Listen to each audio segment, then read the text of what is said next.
Good morning. Welcome in. Glad to have you on this Wednesday of Super Bowl week, drawing closer to the game on Sunday. I'm Lucas Panzica. No Buck Rising today. He'll be out today and tomorrow, along with Jackson Williams, who is as happy as I've ever seen him walking into this studio. How does it feel? A song in my heart, buddy. It's going to be a great day. Just me and you. Vibing out, talking some ball. Going to be a great day. I can actually see the relief when he's not in here. It's tough. It's tough. But no, we've got a good show lined up for you. A lot of interesting stuff coming from Super Bowl Radio Row in New Orleans. We're going to hear from Titans quarterback Will Levis, who sat down with Jim Wyatt. We are going to talk about everything, almost everything, Titans brass has said about the number one overall pick, because I do think it all points to one place. We don't know what they're going to do, but there are indications based on everything that's been coming out from press conferences, from one-on-ones with media, and so on. So we'll get to that coming up next. But Wednesday of Super Bowl week is kind of when I start to get excited for the game. That's when I really start to think about the matchup and, I don't know, just getting in the mood for Super Bowl Sunday, because there's this weird just in between after conference championship weekend where the vast majority of teams in the NFL, their season's over. Titan season's been over for quite some time, as we know. And after the championship weekend, you know you have 2 weeks until the Super Bowl. So it's almost like it feels like it's so far away. And then here we are on Wednesday before Super Bowl Sunday, and the game's right around the corner. Like, do you think people in Nashville are actually excited for the game, Jackson? Or do you think they're just kind of, I'm going to watch it. We're going to have a Super Bowl party, some friends coming over. Maybe you're going to a friend's house. Or do you think people actually get up for the game, especially given that it's a rematch from Super Bowl 57? I don't know, man. It's I feel like the Chiefs fatigue is there. I feel like there hasn't been as much hype, but I think it's going to be a great game. I'm excited to watch it. 615-737-1045. If you want to join us, I'm Lucas Panzica. We'll be with you until 1 p.m. today. Blaine Bishop will join us in hour 3. That's a guy who knows a little something about playing for Andy Reid, because I feel like there should be a little more excitement for this game. I get it's a repeat, and we ended up in this place where it's just the Eagles and Chiefs again. Same Super Bowl we had 2 years ago, in a season where it felt like there were how many NFL teams, Jackson, do you think were legitimate Super Bowl contenders all season long? 6. Around 6. Bills, Lions, Ravens, Chiefs Vikings. On the AFC. Obviously, Chiefs and Eagles. I mean, I don't know how far you were willing to go with the Commanders on a crazy run that they had, but it felt like multiple teams this year not only were Super Bowl contenders, but had special seasons. Like seasons their fan bases will always remember. I know Ravens fans, Robert Walsh, are down after losing in the divisional round to the Bills in heartbreaking fashion, the Mark Andrews drop. But the season they just had, with Lamar Jackson potentially winning MVP tomorrow night, Derrick Henry doing what he did, the only player to rush for 1,900 yards twice in his career. The Bills season was incredible with Josh Allen, and it felt like every game day at Highmark Stadium was just special in Buffalo. What the Vikings did with Sam Darnold, the vibes in Detroit with the Lions. I know all of these seasons ended in heartbreak, but all of these teams had phenomenal campaigns, and yet here we are, Chiefs and Eagles. Yet, I'm excited. I think it's going to be a good game, and I feel like this is the ultimate legacy game. When you have the Chiefs, obviously, trying to do something that's never been done before in NFL history, which, by the way, they've already done. No team seeking a three-peat in NFL history has ever made it to the Super Bowl. So they've already done that. They are by themselves in that category. Of course, the goal is to win it and be the first team to ever go 3 in a row. I saw this week, by the way. Did you know that the NFL had to reach an agreement with Pat Riley of the Miami Heat to use the phrase three-peat? I saw this pop up this week. Pat Riley trademarked the phrase when he and the Lakers were trying to win their 3rd straight NBA title in 1989. He trademarked it, so the NFL had to strike a deal with Riles and Company to use the phrase on merch if the Chiefs win Super Bowl 59. Was Jimmy Butler included in the trade? I know he's trying to get out of Miami. That's a great question. That's a crazy story. Like, the extent of the NBA coverage that we do here is... It's lacking.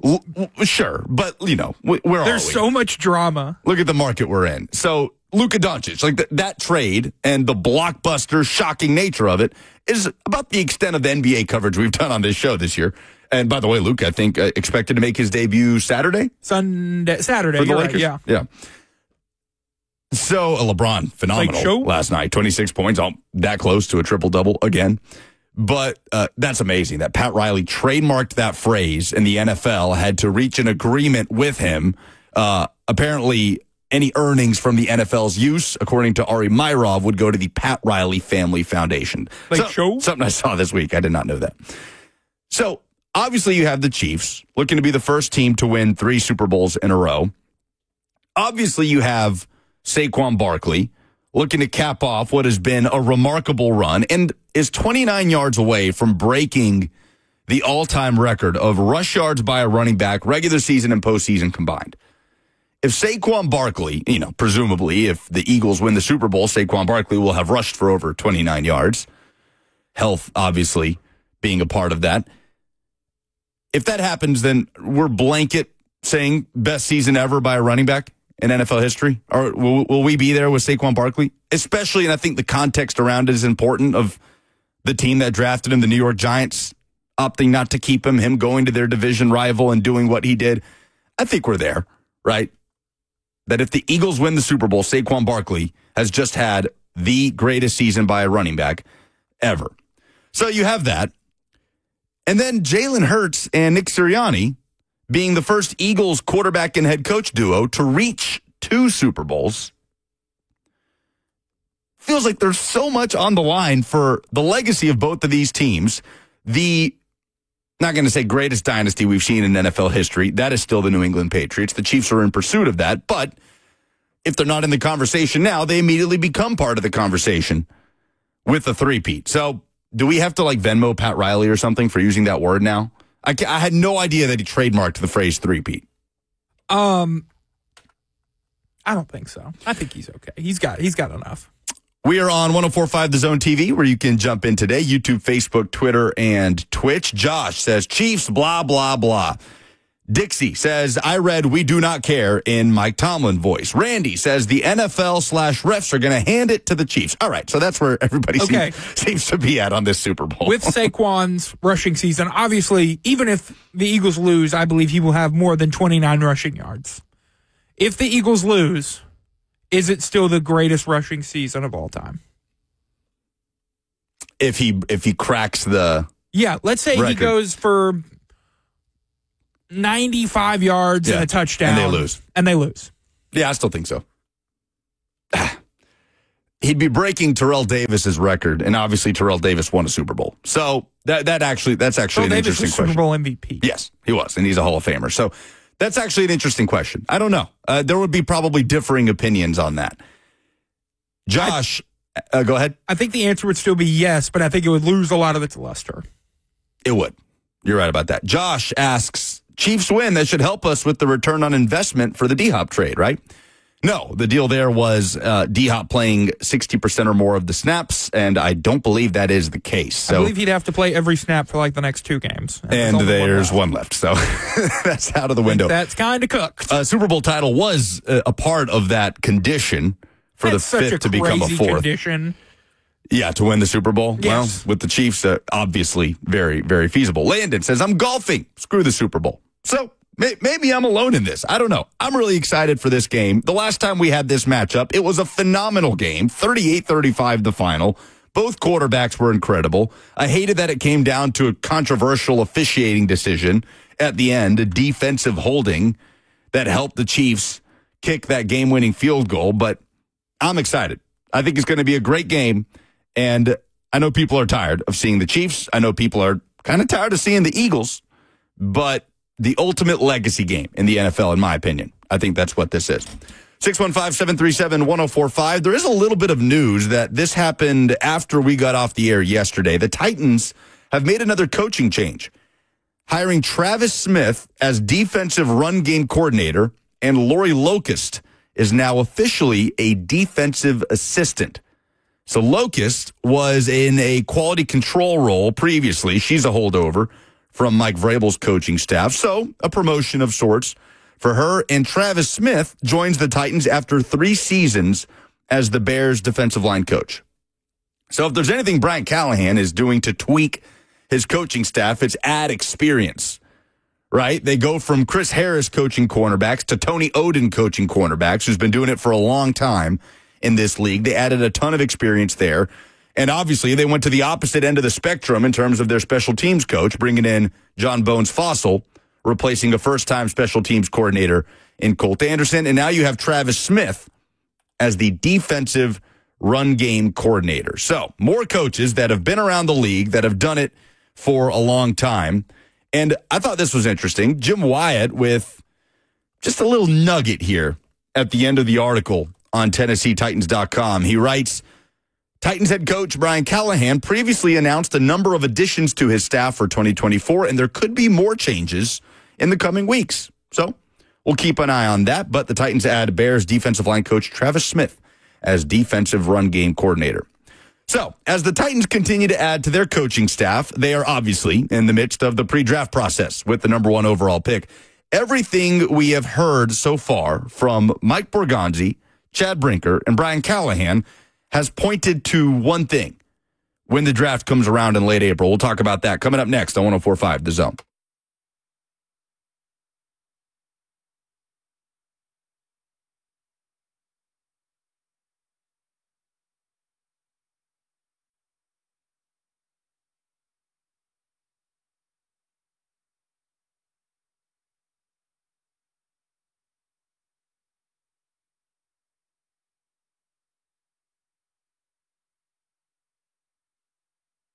The Tennessee Men's Clinic has helped guys who have been dealing with ED for over a decade, and they're here to help you and help you clear up any misconceptions you may have about treatment if you're somebody who is experiencing ED. The sad reality is if you go to a doctor to seek treatment, things like irreversible surgery may be the only options that they have on offer. Do not go through irreversible surgery to treat ED before you've talked to the experts at the Tennessee Men's Clinic. They specialize in men's sexual health issues. It's all they do. It makes them the experts in the field. And they have access to multiple protocols and options to treat ED based on your specific needs and what's going on in your body. So don't trust your health to an online pharmacy and don't feel like you're out of options. We want you to understand all the options available for ED treatment. The Tennessee Men's Clinic protocols are patient-centered and customized to your needs. They have treatments for everything from low testosterone, ED, treatments that increase size, stamina, and everything else in between. So schedule an appointment online today at TennesseeMen'sClinic.com for their Franklin or Midtown location, or call them 615-208-9090.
So we've got about another 3 months, a little less, to talk in circles about what's going to happen with the number 1 overall pick. Will the Titans take a quarterback? Will they trade back?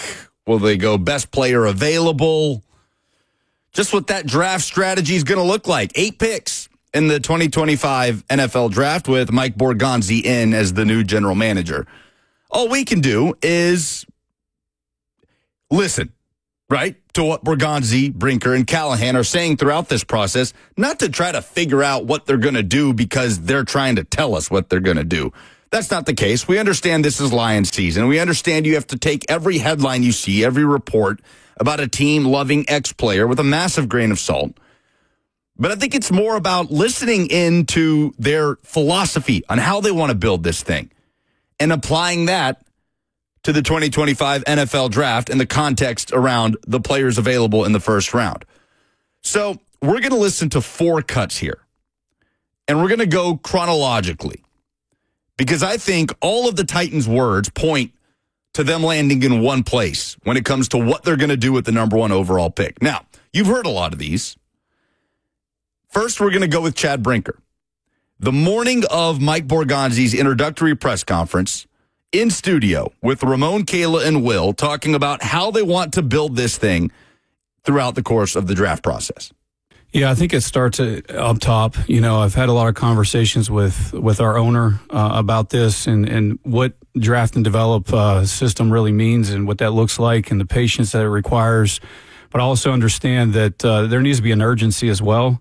That's hard to balance those two things, especially in the world that we live in right now. Everybody expects instant success. And like I said before, there's no quick fixes, especially when it comes to this. So, you know, the process, I mean, ideally, if we could map it out perfectly, I mean, you'd really want about 30 picks over the next 3 years. And, you know, 12 of those need to come in the top 100. And you got to be selective in free agents and find the right veterans to kind of balance out a young roster. I mean, if I can map it out perfectly, that's, you know, get a generational, you know, talent right off the bat. I mean, but sometimes it doesn't always work that way. So, but the system does work. And if you allow it to work. So, you know, Amy is completely bought in to this philosophy. You know, it's been tough. Yeah. It's been really tough the last couple years, especially for her too. You know what she's been through, and with the team, and making the tough decisions that she's made. I mean, nobody wants to be put in that position where you're changing out dignitaries every year and all that. That's not where we want to be. So, you know, hopefully we can get this thing moving in the right direction. I can't make any promises right now of where, you know, how, you know, we're going to flip this thing in 1 year, 2 years. I mean, all I can promise is, you know, that we're going to get to work, we're going to implement this system, and, you know, we'll ultimately be judged in the end. 30 draft picks in 3 years. So that's best case scenario for Chad Brinker, right? We've been throwing around that phrase a lot. That's the goal. 12 picks in the top 100, 30 draft picks in the next 3 years. By my count, and this is a very unofficial count, the Titans currently have 22 for 2025, 2026, and 2027. 8 this year, 7 in 2026, 7 in 2027. So you're a ways away, right? And even if I'm 1 to 2 picks off there, you're a ways away from hitting that mark of 30 draft picks in 3 years. Okay. That approach, what does it lend itself to? Trading back. That's the only way to be even close to being on pace for 30 draft picks in 3 years, is trading back from the number 1 overall pick. So there is that. Mike Borgonzi was asked about the difficulty of doing just that. 30 draft picks in 3 years, 12 picks in the top 100. This was Borgonzi at his introductory press conference at Ascension St. Thomas Sports Park. It's certainly, it's possible, to do that. You know, like I said, we just have to have discipline in the draft as we're going through the process. Draft picks are our biggest form of currency. So when there's opportunities to trade back to collect more picks, we're going to do that. So that's always the goal, to try to get as many picks in the top 100 as you can. So when there's opportunities to trade back and get more picks, we're going to do that. Okay, that caught my eye, or my ear, I should say. on the day of Mike Borgonzi's introductory presser. Jackson, do you know off the top of your head how many picks in the top 100 the Titans currently have for the 2025 NFL draft? Dose. 2. Pretty far back on that pace of Although, 12 in the isn't top their 100. fourth round pick like 104? It's right outside of it. Yeah. Right outside of it. So you're close. Okay, so there's Mike Borgonzi saying if we have the opportunity to do that, we're going to do it. And he did mention that, he had already gotten a few calls. Hey, congrats, we'll keep in touch, those sorts of things.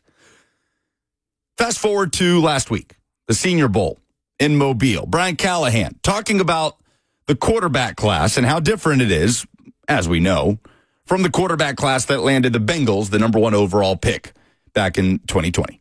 It's hard to articulate, to be honest. You get to a certain point where you feel very comfortable with all the work you've done, and that's really for every draft pick. But it's hard to like pinpoint the moment. It's just sort of accumulation of work and sort of unturning every stone you can unturn, and you hope to find the information you need. Sometimes you don't always, and there's a little bit of faith in it too, that you're doing the right thing at the right time. But it's mostly just the totality of the work. It takes months between now and the actual time to pick. Unless there's a scenario, again, like in Cincinnati, we knew we were going to take Joe Burrow pretty early. That's a little bit different story. That's not what this draft is right now for us. And there's a lot of possibilities for where we sit, a lot of good players. And we're going to have to do work on all of them. Really, every scenario is potentially on the table. And when we get to that point, we'll know it, but it does take a lot of work to get there. And we knew that, right? That this is not a scenario where in February that you're going to draft X quarterback out of X school like the Bengals did with Joe Burrow out of LSU. Not the case whatsoever. And in fact, it seems to be an almost blanket opinion that the best overall player in this draft is not a quarterback. And we'll keep it in Mobile, finally, with Mike Borgonzi and his sit-down with Zach Lyons of Cover 2. They had a really interesting conversation that you can go back and watch on the 104.5 The Zone YouTube page. This was a question from Zach about the philosophy of not reaching or drafting for need, but rather best player. What's your philosophy on best player available versus need? And how do you define reaching for a player, and when is the right time to reach? So you're always trying to marry up your draft board with needs. That comes into play. But we're always going to draft the best available player on the board. So as we go through the process and build the board, that's when you really start working through those pockets of, where can we get this player? If we really like him, do we take him a little bit earlier than maybe we should? But just having that idea and conviction of, this is the value of the player. We're not going to pass up a good player. We're always going to draft the best available player on the board. These words matter to me. And again, everything comes with a grain of salt in this time of year. But when they're talking about their overall philosophy, not so much about specific players, then those things matter. When I hear Mike Borgonzi say, if we have an opportunity to trade back for more picks, we're going to do that. When I hear them say 30 draft picks in the next 3 years is their best case scenario, I put stock in that. When I hear Mike Borgonzi say we draft best player available and that holds more weight over need, I put stock in that. Curtis on the F&M Bank chat where you can jump in, YouTube, Facebook, Twitter, and Twitch. Also, 104.5 The Zone's phone line, 615-737-1045 is how you can join the conversation. Curtis says, stop kicking the can down the road and draft a quarterback. Either guy will work. Not exactly the approach if you hear from Mike Borgonzi, Chad Brinker, and Brian Callahan. And then, of course, there is the company line, which right now is patience over panic. So all of these things, every single thing that we have heard from the Titans brass, all of it points to the Titans trading back from the number 1 overall pick. Unless they are in love with one of these two quarterbacks. Unless they believe that Cam Ward or Shedeur Sanders is the best player on the board. I have not seen anybody with that opinion yet. And we've talked about it. The best spot that Cam Ward and Shedeur Sanders have fallen at in terms of the big boards that come out this time of year, right around 10, 11, 12. And look, these are draft experts. These are mostly media members, some that used to work in the NFL. So take it for what it's worth. But that right now seems to be the blanket opinion that neither of these quarterbacks are really even that close to being the best available player at the top of the draft, even taking into account the value of the quarterback position. So if the Titans are going to practice patience, they more likely than not will take a quarterback. Yes? Can we agree on that? If patience over panic and best player available is really the strategy here, more likely than not, the Titans will not select a quarterback with the number 1 overall pick. Would you agree with that? I do agree, yeah. Okay. So then you start to think about trade partners. And you start to think about just how far back you'd be willing to see the Titans go. Which teams are the most impatient? That's the question that pops into my mind when I'm trying to figure out, okay, who'd be most willing to jump up to number 1 to take a quarterback, especially in this draft class where there is no consensus on who the number 1 quarterback is.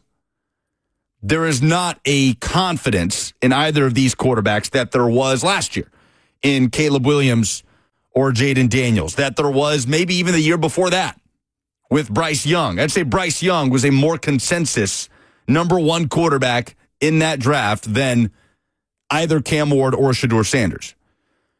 So the answer to that question, which teams are the most impatient, I think there's one at the very top of that list because they've told us. It's the New York Giants.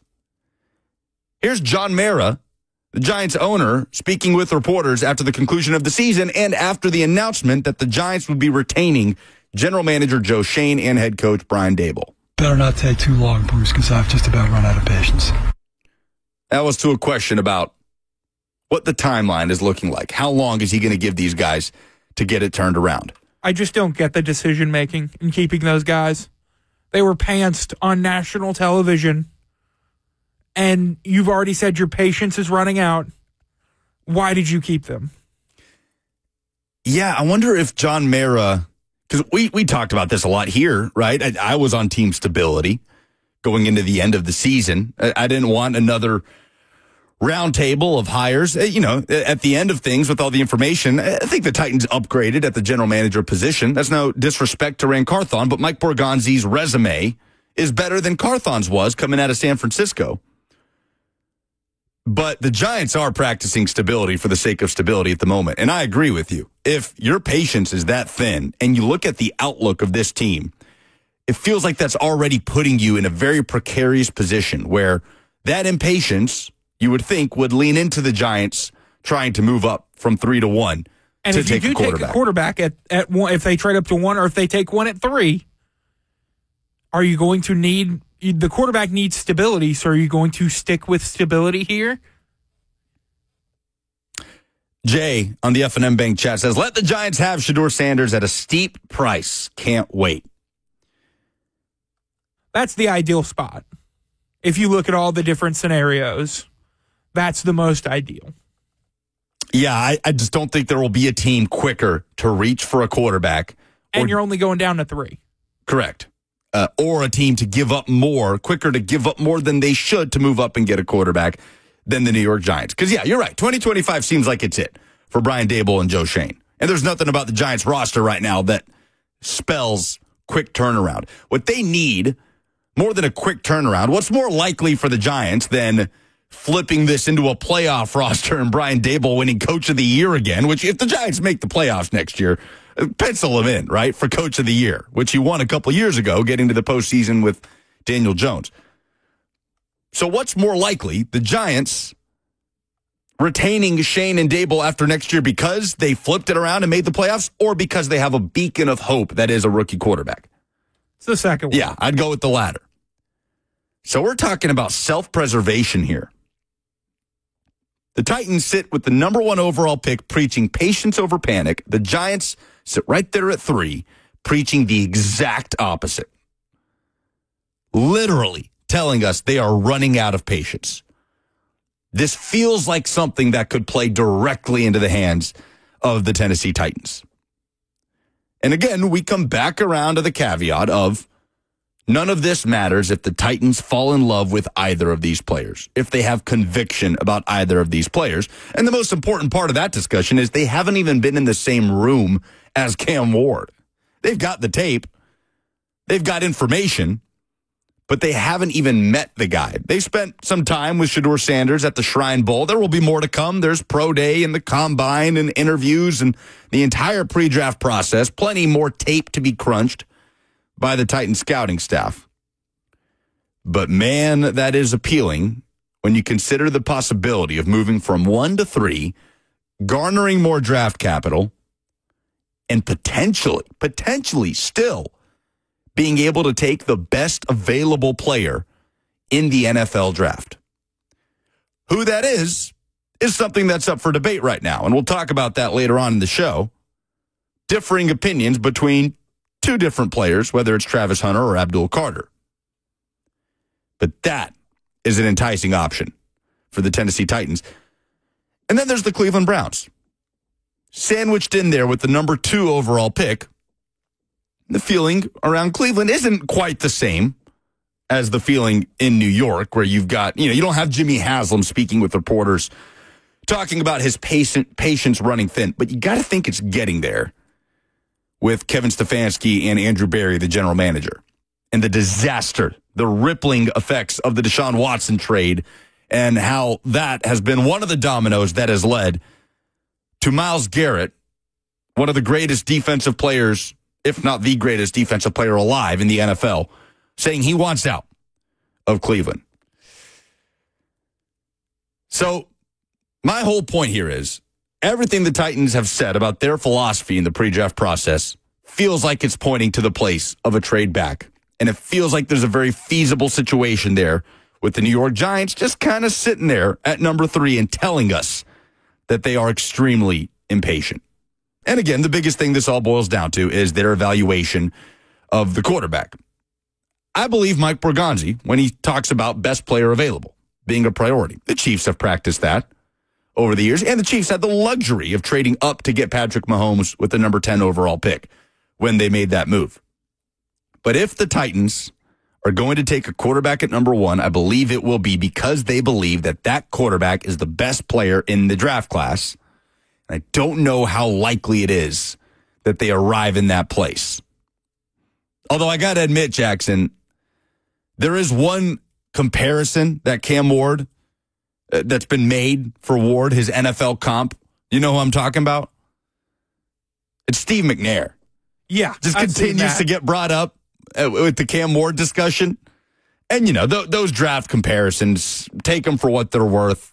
Everybody's got a different one for every player. Malik Willis have a similar one? Yeah, exactly. And that's a great. And with Malik, it was easy to kind of draw those lines, right? That Malik he played at a lesser level of college football. Steve McNair played at Alcorn State at an HBCU. I always thought those were flawed, though. The way Malik Willis relied on his legs in college, I don't think although Steve McNair was a hell of a dual threat at Alcorn State. But have you ever watched his college tape, gone back and watched it? Ridiculous. It is insane. Yeah. It's some of the craziest stuff you can go back and watch. But yeah, Dixie points out they have the same height and weight, all of these things. I got to admit, maybe I'm a sucker, but it tugs at the heartstrings a little bit. Who do you think's closer? A little bit of nostalgia. To that comp. Malik or Cam Ward? Yes. I'd probably lean towards Cam Ward. I think McNair was a much more refined player coming out of college than Malik Willis, right? We understand the simplicity of the offense Malik was running at Liberty under Hugh Freeze.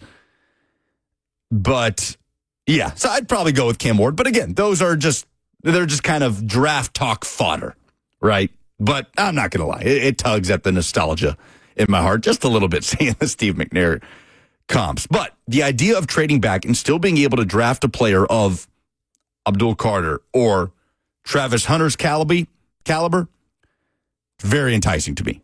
Very enticing. And the Titans are openly telling us that the best case scenario for them would be something along those lines, unless they have that conviction on a quarterback. Interesting night around the SEC on the hardwood. Some games to come tonight as well. Tennessee in action against Missouri. SEC observations coming up next on 104.5 The Zone.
Tennessee basketball in action tonight against Missouri at Food City Center at Thompson Bowling Arena, 6 p.m. the tip-off. You can hear the game right here on 104.5 The Zone. But before we get to that, some interesting results around the SEC yesterday.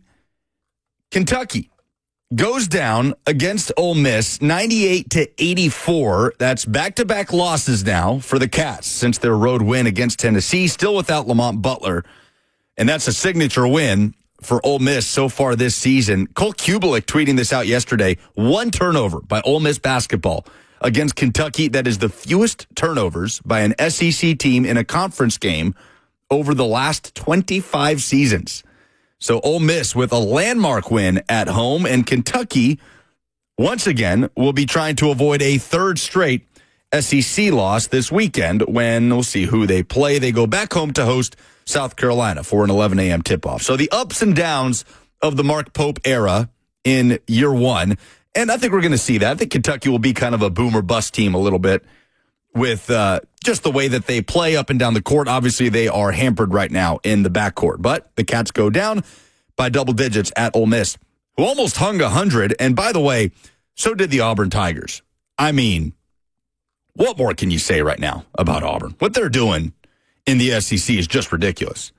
98-70 over Oklahoma, who was hanging around in the first half at Neville Arena, and then Auburn just takes it to them in the second half, 54-36.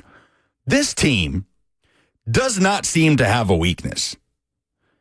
They have won every which way this season that they can. Their only loss being to Houston, and that was back in, November? Even Tennessee going on the road and dragging Auburn into the muck at Neville Arena, playing the exact type of game that Tennessee wanted them to play. Janai Broome on a bum ankle, and Auburn still gets the win. They are just a matchup nightmare, no matter who they play.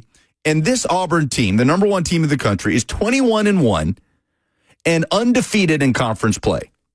In this year's SEC, where all we talk about is, they could get 13 teams in there, which is insanity, by the way. The fact that that's feasible, and Vanderbilt and Georgia are kind of two of those fringe teams, I think, that will have to win their way in. But there was a time where 8 or 9 teams felt like a pipe dream for the SEC in the NCAA tournament.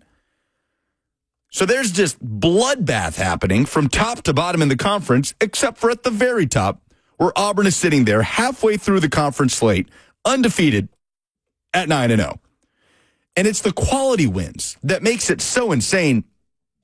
15 of their first 21 wins are either Q1 or Q2. 12 of the 15 Q1 wins. So Auburn shoo-in for a number one seed at the NCAA tournament. They do host Florida, so there's a chance for them to pick up their first SEC loss. Tennessee will not see them again this season. Auburn hosts Florida Saturday and then comes to Nashville to play Vanderbilt on Tuesday. So I am just fascinated to see how much longer Auburn can carry through the rigors of this conference slate before dropping a loss. 2 of the next 3 are tough. Florida, Vandy, and then they go to Alabama for that rivalry matchup, February 15th, a Saturday afternoon tip-off. So surely that streak has to come to an end at some point. But the fact that Auburn's sitting there at 9-0 in SEC play, do you think, Jackson, people are tired of hearing about, the SEC this year? Like how good the SEC is this year. It's better than ever. It's the best conference in college basketball. I think that's a question for our ACC truther. Oh, maybe we should have had that ACC truther Robert Walsh segment. But yeah, I think Auburn and Duke have kind of separated themselves from the rest of the pack in college hoops this year, which, by the way, you want to change a pace. We're getting one in college hoops. People are tired of seeing the Chiefs in the Super Bowl this year. UConn not necessarily dominating the sport this season. So feels like we're trending towards getting a new national champion. But Auburn continues to roll. They almost hang 100. Vanderbilt falls to Florida yesterday. So Commodores did not have the performance they did against Oklahoma, which was a good thing. Mark Byington, I heard after the game, talked about how he hated their effort against Oklahoma because they were in it up 4 at halftime and then just kind of folded. He said checked out were the words that Mark Byington used. Outscored 61-27, a 30-point loss at Oklahoma Saturday. Vanderbilt fought. They were in this game, and they lose 86-75 to a Florida team that also was looking for a bounce back. But we'll see down the stretch here. And Vanderbilt has some important games coming up down the slate. And there's one in particular that I could see as almost a win-and-in scenario in regards to the NCAA tournament. Vanderbilt at Georgia in Athens in the regular season finale, March 8th. I wonder if we get to a place where the winner of that game is in the NCAA tournament. A lot has to happen between now and then. Vandy's got Texas coming up Saturday, Auburn at home on Tuesday, and then visiting Tennessee February 15th. And then tonight, Tennessee. Again, we're going to circle back to the SEC's dominance this year in college basketball. Tennessee taking on Missouri, the number 15 team in the country. Again, 6 p.m. the tip-off. You can hear it right here on The Zone, courtesy of the Vol Network. That game happening in Knoxville. The 5th straight game for the Vols against a top 15 opponent. First time in program history that that's ever happened. Mississippi State, who no longer is in the top 15, but were when Tennessee played them a couple weeks ago. Auburn, Kentucky, Florida, and now Mizzou, the run of opponents. So you've got multiple top 10 opponents in there, and all of them in the top 15 at the time that Tennessee played them. Tennessee's never even played 5 straight top 25 opponents in the same season in program history. And they only get a one game break when they play Oklahoma this Saturday, because Tuesday they go to Kentucky. Yeah. And then Vanderbilt's not ranked, but that's a quality opponent. The next game, next Saturday, the 15th, and then at the 10th ranked Texas A&M. Yeah, and then you still have Alabama and Ole Miss left on the schedule. So tough road ahead, but that win, we can't overstate how important that win against Florida was. We throw around must win probably a little too often for teams that are going to be in the tournament in early in early February. There's really no such thing as a must win, do or die scenario for a team like Tennessee in the first weekend of February. But Florida game kind of felt like that on Saturday, shorthanded too. Tennessee going to be at full strength going into tonight. Zakai Ziegler expected to be back. Igor Milicic Jr. expected to be back. And Vols 5-4 in SEC play. This is a huge opportunity to kind of close that gap between Tennessee and the top 4 right now of the standings, looking for a top 4 seed in the SEC tournament. Auburn at the top of the standings, undefeated, as we said. Bama 8-1 with their one loss being to the Auburn Tigers. They'll get a chance to avenge that in about 10 days. Mizzou at 6-2 in conference play, currently 3rd in the SEC standings. Florida 6-3, A&M 6-3, Ole Miss 6-4, and then Tennessee at 5-4. But there does feel like there's a massive difference between 5-4 and 4-5. Tennessee avoided that with that win over Florida last Saturday. They've got a chance to keep the momentum going tonight. We'll have Mike Wilson on the show tomorrow at 10:20 to recap anything that happens tonight in Knoxville between Tennessee and Missouri. The Real Cricket on the F&M Bank chat asks, is there a bigger fall in college basketball than my Tar Heels? They are terrible. Yeah, I saw Hubie Brown talking about this the other day. Hubie Brown. What am I saying? Hubie Smith. Hubie Brown, the legendary broadcaster. Talking about this the other day about how he's going to have to turn around North Carolina basketball. And the quote, Hubert Davis. What am I doing, Jackson? I'm just bouncing around. I'm getting no help from you over there. I'm looking at North Carolina's last 5 games. Losers of 4 of the last 5. Only win was a 6-point win over Boston College. Losses to Stanford, Wake Forest, Pitt, and Duke. He had a quote the other day about basically having to reevaluate everything top to bottom on how they are to build out North Carolina's basketball program. Yeah. NIL, everything. It's just not sustainable anymore. The way it's been done here at North Carolina is no longer sustainable. And that's been part of the most fascinating thing about this turnaround in college athletics are these programs that have been the powers that be, these blue bloods, in whatever sport. You have the quote in front of you? Yes. So Davis said the old model for Carolina basketball just doesn't work. He was referring to past infrastructures that leaned largely on coaches. It's not sustainable. It has to build out because there's so many things in play with NIL, the transfer portal, agents, international players, etc. So all these programs that are just used to dominating in their way that now suddenly have to rewrite the playbook. And North Carolina is one of those, and it's a fascinating thing. And then you look at a program like Auburn that it just has it down, man. Just has it figured out. And how much does because a lot of these SEC schools were on the forefront of NIL with their football programs. How much is that helping the basketball programs? And is that what we're seeing with this shift between the SEC and these traditional college basketball powers? 100%. And you're seeing quick turnarounds, right? There's never been a time in college basketball where the turnaround can be quick, much more so than football, right? We saw the Titans go out and try to build a football team essentially in free agency. Doesn't work. We saw Florida State essentially build an entire team out of the transfer portal. That's an extreme example, but my goodness, that didn't work. In basketball, it's such a different conversation when you're talking about 5 guys on the floor at one time. Things can be flipped. Vanderbilt is a product of that. Missouri is a product of that. Dennis Gates might be coach of the year in the SEC. They were dreadful last year. So the turnarounds in college hoops are what's fascinating to me. And the SEC has 9 ranked teams. Yeah, it's ridiculous. It's ridiculous. So we'll see how long Auburn can stay undefeated in conference play. They at least will be for another few days with another opportunity this weekend. Tennessee at home against Missouri tonight. All right, we've got a phenomenal giveaway for the dumbest thing in sports this week. What do we have? This week, we have a chance for you to win 2 tickets to see the Outlaw Music Festival featuring epic performances from Willie Nelson and family, Bob Dylan, Nathaniel Rateliff, and the Night Sweats, and much more at First Bank Amphitheater on June 25th. June 25th to go see Willie Nelson and Bob Dylan right here outside of Nashville, 615-737-1045. Call in with the dumbest thing in sports this week, and you will get tickets to the Outlaw Festival coming up later this summer. The best submission gets the tickets. Again, 615-737-1045. The dumbest thing in sports this week. Next on 1045 The Zone.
It is 11:03. Good morning from the 104.5 The Zone Studios. I'm Jackson Williams. Vols men's basketball team back in action tonight, taking on Missouri at Food City Center. Zakai Ziegler expected to be back in the lineup. Tip-off is at 6 p.m., and you can hear that game right here on The Zone. For our foundation repair and waterproofing needs, you need to visit USSTN.com. Breaking news at once on your home for the Titans and Vols. This is 104.5 The Zone.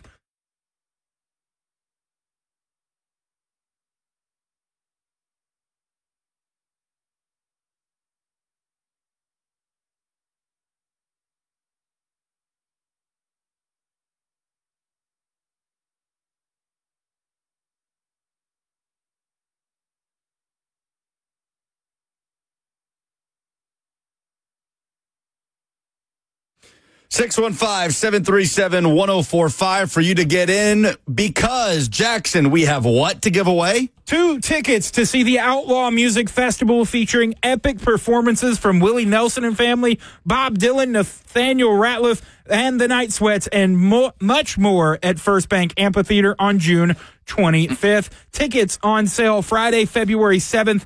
At 10 o'clock at livenation.com. All right. You jump in now. You give us the dumbest thing in sports this week, and you have the best submission. You don't have to worry about tickets going on sale February 7th, because you will have a pair to the show. Man, what a lineup. Nathaniel Ratliff, I know, kind of falls under the shadow of Willie Nelson and Bob Dylan there, but... Yeah, where are you going to see Willie Nelson and Bob Dylan together? Woo.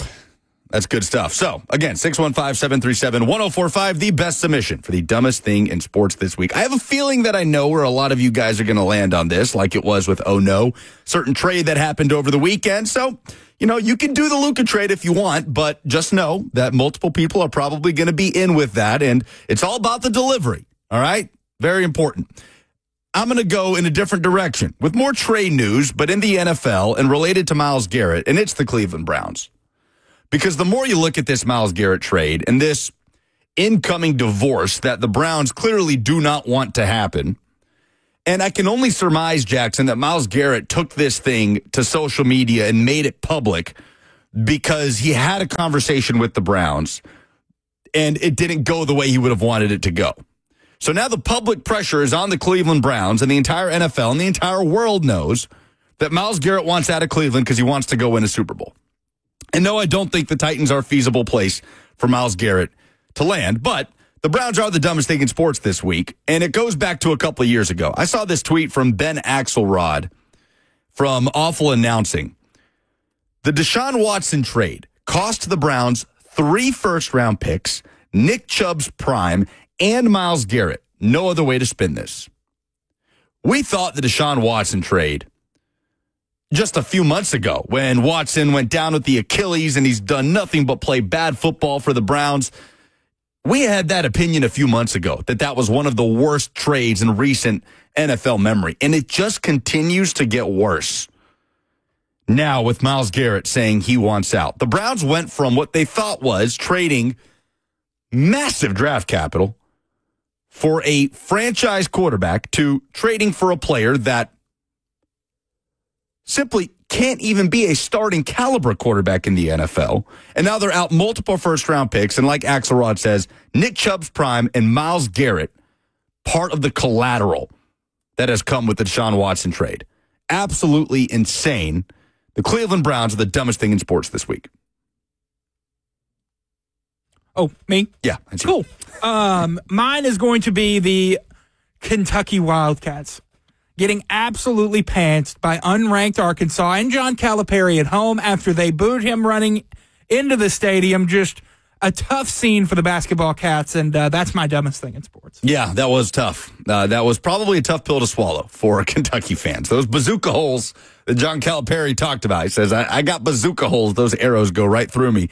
They certainly did on Saturday. 615-737-1045 is the number for you to jump in and win those tickets. We start with Chuck up first. Go ahead, Chuck. All right. I'm going to stay away from the Luka trade, but I'm going to stay in the NBA. Dennis Schroeder compares the NBA trade deadline to modern-day slavery. Oof. Thank you, Chuck. Remember to stay on hold. The best submission, Jackson will pick up the phone. If you drop off, you lose your chance to get the tickets. Yeah, that's a good submission by Chuck. Can we just eliminate that from sports conversations? But good one by Chuck. CD is up next. Hey, CD. CD, you got us? All right. Too late. Sorry. We're going to RT up next with the dumbest thing in sports this week. RT. What is going on, Jackson?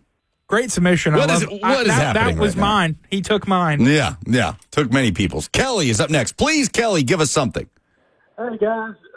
Mine's got to be Marcus Jordan, son of Michael Jordan, as his Lamborghini is sitting on the railroad tracks that he thought was a street and dropping his daddy's name to help him with his DUI and coke. Thanks for the call, Kelly. I missed this. Yes, Michael Jordan's son was arrested on DUI this couple days ago or yesterday. And cocaine possession. And there's body cam footage where he is saying, I'm Marcus Jordan, Michael Jordan's son. I'm not doing anything wrong. Wow. I totally missed this. Parking his car on a railroad track. That is currently the leader in the clubhouse. Marcus Jordan arrested and booked into the Orange County Jail for DUI, cocaine possession, and resisting arrest per TMZ. This coming out yesterday. Woof. Yeah, that is a tough look. You can see the pictures. He is literally parked right on a railroad track. He said, I'm Michael Jordan's son. I'm not doing anything wrong. I'm just trying to get home, and I made a wrong turn, okay? Leader in the clubhouse, Kelly, for Marcus Jordan. Stay on hold, Kelly. He was also on that show me and Robert like, the Traders that we've been talking about. Oh, that reality show? Yes. Michael Jordan's son is on the last season. What role is he playing? What kind of trader is? And by the way, for those who don't know, this is Trader, Traitor, not Trader like Trader Joe's. He was the first person voted out. Okay. So was not on the show for very long. Short-lived. Tough couple weeks for Marcus Jordan. I barely remembered he was on the show, and then I saw that article yesterday. I was like, oh, yeah. Oh, my goodness. He got stuck on train tracks. Got stuck on the railroad. Yeah, it's going to be tough to get out of that one, no matter whose son you are. Will is up next. Go ahead, Will. Hey, I think the dumbest thing in sports this week has to be the Titans fans that are clamoring over getting Myles Garrett. I mean, why in the world would Myles Garrett want to go from a trash can fire to a dumpster fire? I mean, he's already stated that he wants to be in a Super Bowl contending team, and the Titans are probably the least likely to be in contention for a Super Bowl in the next 5 years. Yeah, thanks for that's my dumbest thing in sports. Thanks for the call. We'll remember to stay on hold. Yeah, throw Buck in there too, man. The stance of, well, it doesn't matter what he wants. They're trading him. Of course it matters what he wants. Of course it matters. The Cleveland Browns are not going to trade Myles Garrett to the Tennessee Titans who are coming off a 3-14 season. It's not going to happen. It's not going to happen. Not only that, it runs directly counter to the entire philosophy the Titans have been preaching over the last month or so that we've talked about incessantly. There is a short list of teams that Myles Garrett could get traded for, and the Titans are not on that list. So we could probably remove that from the conversation. Didn't we just kind of see this play out with DeAndre Hopkins? His comments this week? In terms of wanting out and talking about Rand Carthon, kind of doing right by him. Yeah. Well, we know the Browns don't want to trade Myles Garrett. That much is clear. And the interesting thing here is two of those teams that figure to be in a Super Bowl window are in the Browns division. Ravens are a team that could use Myles Garrett. The Bengals are certainly a team that could use Myles Garrett. That's not going to happen.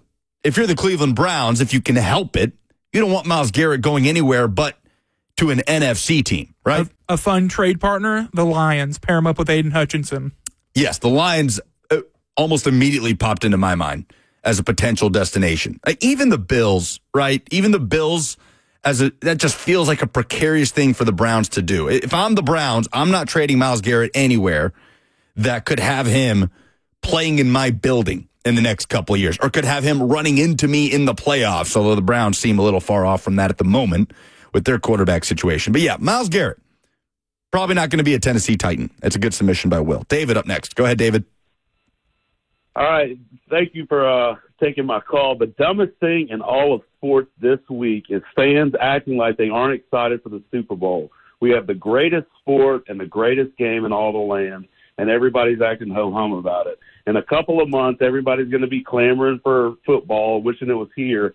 And now that it's here, we're not even excited about the big game. That's my dumbest thing in sports.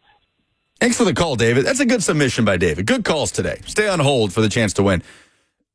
Because I'm right there. I feel like Titans fans are we put it to a poll. At Lucas Panzica is where you can vote. What is your excitement level for Super Bowl 59? And we'll update the polls at the end of the show. But currently, the options were high, don't care until kickoff, or non-existent. 48%, 48.4% said don't care until kickoff.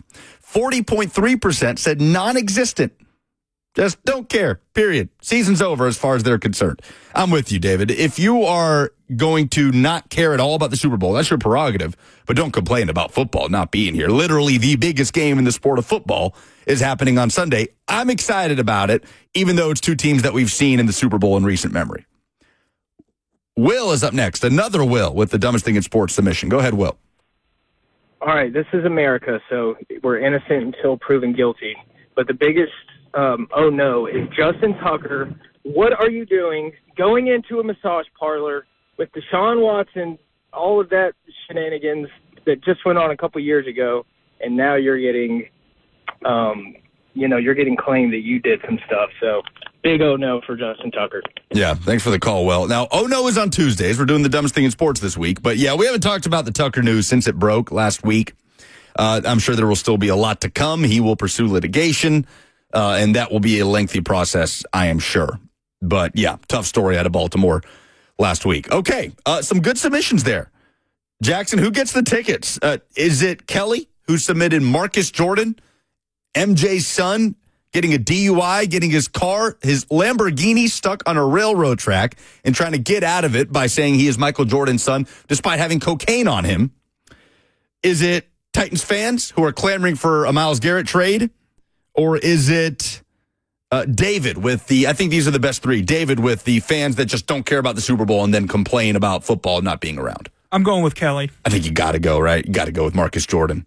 Now, look, I guess if you're Marcus Jordan, that's the only, that's all you got in the tool belt is you get caught with your Lamborghini on railroad tracks, drunk and with cocaine on you, and then all you got in your back pocket is, hey, I'm Michael's son, and see if that does anything. I was on Traitors season 2. Yeah, Watch that show on Peacock? Definitely didn't lead with that either. But yeah, Kelly, you are our winner for these tickets to go see Willie Nelson, Bob Dylan and company at a First Bank Amphitheater. Great show coming up later this summer. Congrats. Appreciate everybody for chiming in. Good submissions today for the dumbest thing in sports this week. Okay.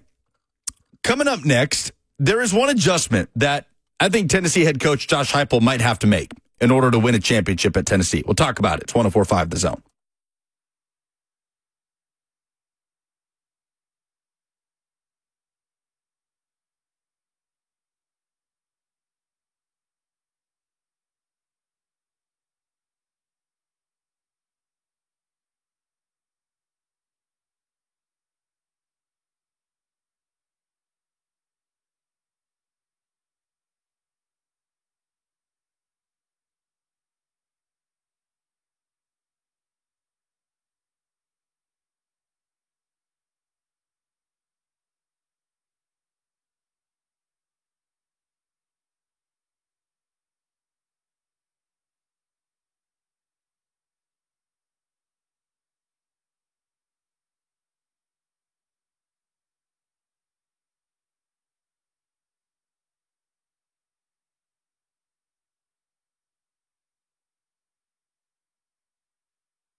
You know what I just realized?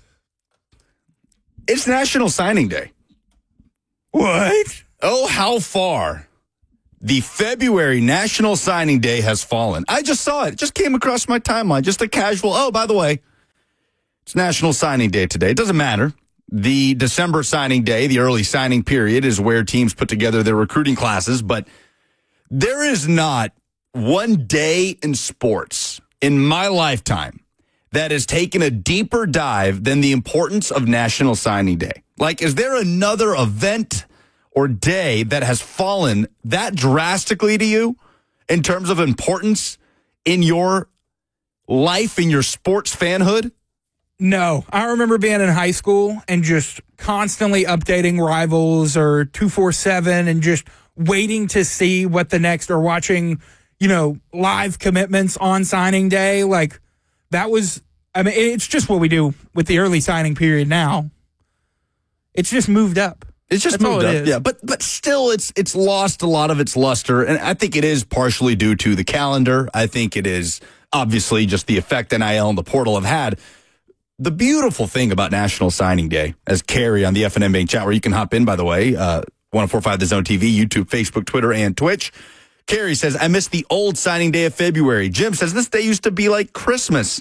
615-737-1045 is how you jump in on the phone line. But it's not only that it was in February when you had been devoid of football, of college football for a little while, right? It was always about a month after the national championship game, which made sense, right? For you to play a season and then play the national championship and then put together, tie up all the, cross the T's and dot the I's on your recruiting class, not in the middle of December, but, conversations for other days. But it was that excitement of, this is going to be our team in 3 years, Like the guys that you were signing on National Signing Day, the quarterback, the blue chip quarterback that you brought in, that was going to be your quarterback in 2 years. That was going to be your starting quarterback. The running back, the receiver that came in with him, he's going to be getting them the ball in 2 to 3 years. Now there's none of that feeling of security. You can bring in a top 5 recruiting class. It can get pillaged a year later if things don't go well in their freshman year. So the entire game has changed on it, and this is not, a referendum on NIL and the transfer portal. Players should be getting paid. Players should have options, should have flexibility that coaches have. But my goodness, the extreme that it's come to, and it has taken away the beautiful thing that was National Signing Day in February. Look how they massacred my boy. That's how I feel about it. Anyway. Interesting coordinator news in college football and in the NFL as of late, specifically with Ohio State. Ohio State losing both coordinators. Jim Knowles bolting to Penn State. He'll be the highest paid defensive coordinator in college football. And then, of course, Chip Kelly.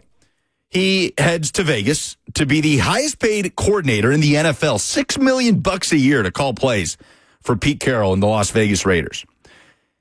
And then you ask yourself, where does Ryan Day go from here? The main question, will Ryan Day go back to calling plays?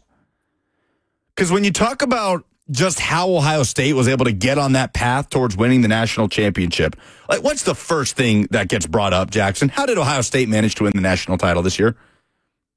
There's a certain figure going around. The running backs? $20 million. Oh, yeah, the NIL recruiting. The roster, the $20 million roster, that ridiculous wide receiver room, the transfer portal additions of the running backs, yes, of Quinshon Judkins and Caleb Downs and team leaders like Jack Sawyer. What we don't talk about is how Ryan Day gave up play calling duties to bring in Chip Kelly. Ohio State's offense went from 45th in the country in points per game in 2023 to 13th in 2024.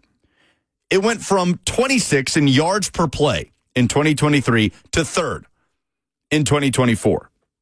A massive jump, bringing in an experienced play caller that Ryan Day had to trust, had to be willing to give the keys to. And it's not just any play caller. It's Chip Kelly. It's literally Ryan Day's mentor. So they have that relationship that goes all the way back to Ryan Day's early beginnings as a coach. But Ryan Day had been the offensive play caller as the head coach at Ohio State up until 2024, and then 2024, the year that he got over the hump. So that got me thinking, who is the last head coach to win a national championship as a play-calling head coach? Jackson, can you tell me? If you had to take a crack at that, the last head coach to win a title calling plays, offense or defense, but as you know, typically a play-calling head coach is calling offense. I'm trying to think. I don't really have one. Was it Jimbo Fisher? It was Jimbo Fisher. Florida State? Look at that. Jackson with the trivia. 2013. The 2013 season, Jameis Winston, Heisman winning year. FSU didn't even have an offensive coordinator. Jimbo didn't even bother. It was his offense. He was the offensive coordinator. 2013, remember who his DC was? Mike Norvell? No, Jeremy Pruitt. Yeah, it's a certain Tennessee, former Tennessee head coach. Jeremy Pruitt, that's right. So, loaded defense, right? A freshman, Jalen Ramsey, as a part of it. So, you think back from that 2013 season, since then, college football is in an entirely different place. Nick Saban, Kirby Smart, Dabo Swinney, Urban Meyer, all have influence, obviously, but none of them, all of those names, those national championship winning coaches since that 2013 season at FSU, none of them were the primary play caller on game day. So Tennessee's offense is Josh Heupel's offense, but in 2022, Alex Golesh called the plays. This was always kind of a murky thing. It was never something Tennessee came out with, right? Like Josh Heupel never in a press conference said, I am handing over play calling duties to Alex Golesh. But we knew it was the case. I heard Coach Doug Matthews, future Tennessee Sports Hall of Famer, Coach Doug Matthews. He'll be in the same class as Ron Slay in 2025, which is awesome. Both of them were in this room when Brad Willis came in to make the announcement.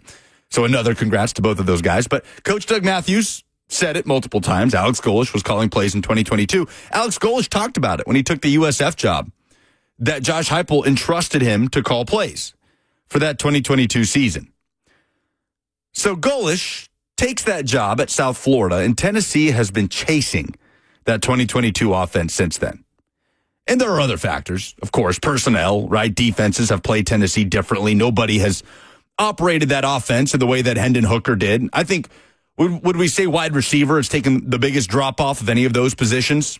Yeah, the biggest difference between 2022 and 2024 is you did not have Hendon Hooker and Jalen Hyatt out there. Yeah, and Cedric Tillman and Ramel Keaton filling in when he needed to. You know, one thing we forget, too, and he is now a Florida State Seminole, but Squirrel White was a big part. I mean, he had big numbers in that 2022 season. And 2023.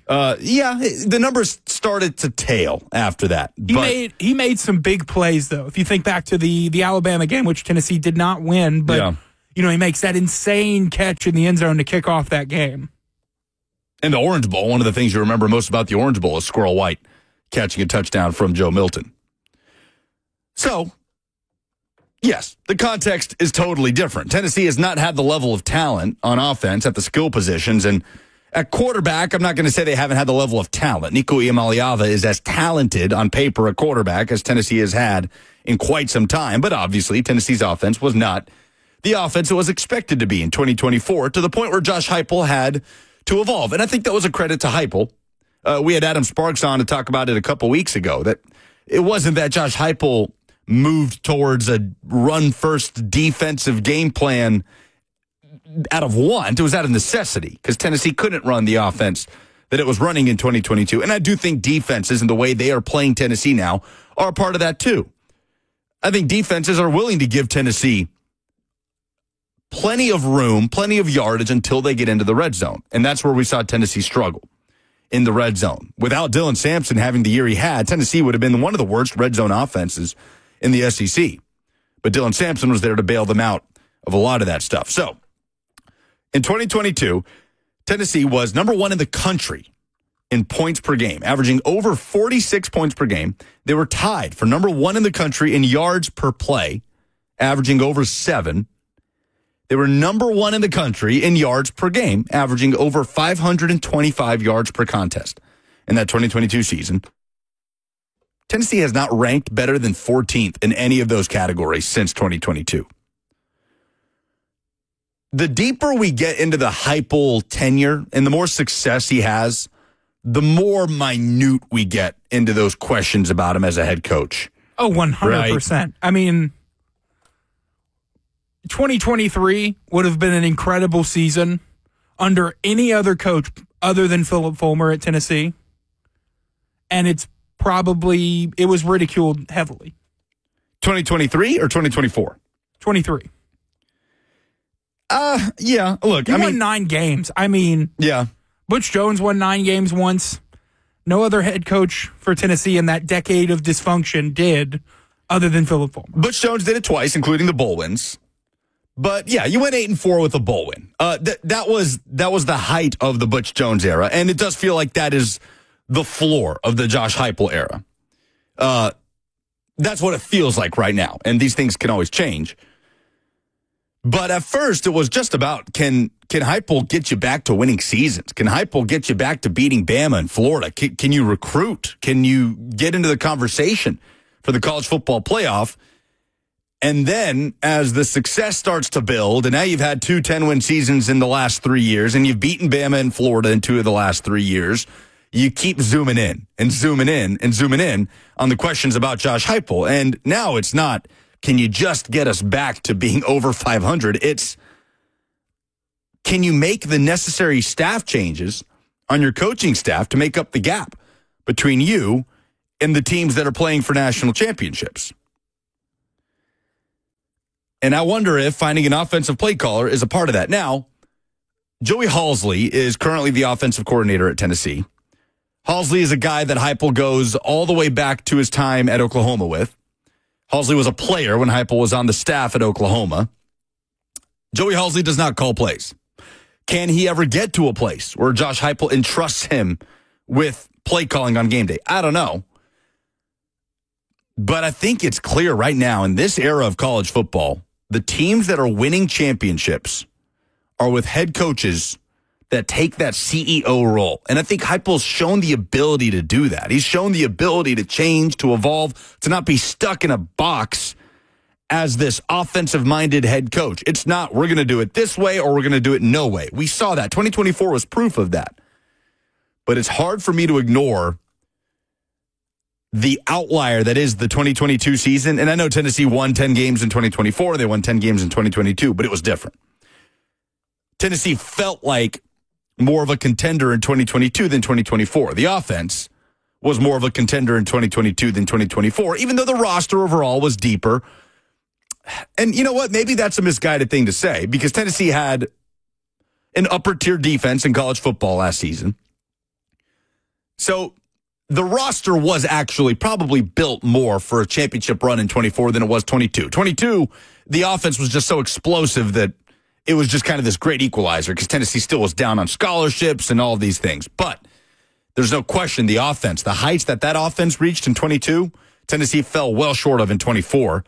And the one thing, the common denominator is Alex Golesh, who is now head coach at USF.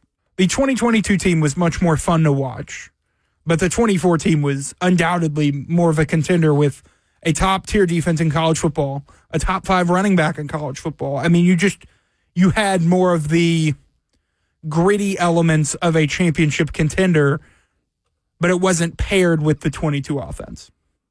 That's a good way to put it. I agree. And the 22 team was more fun to watch because it just blindsided everybody. Right? Oh, yeah. It was like a truck. What is going on here? It's amazing. Where 2024, you had the expectations. You had the 5-star quarterback.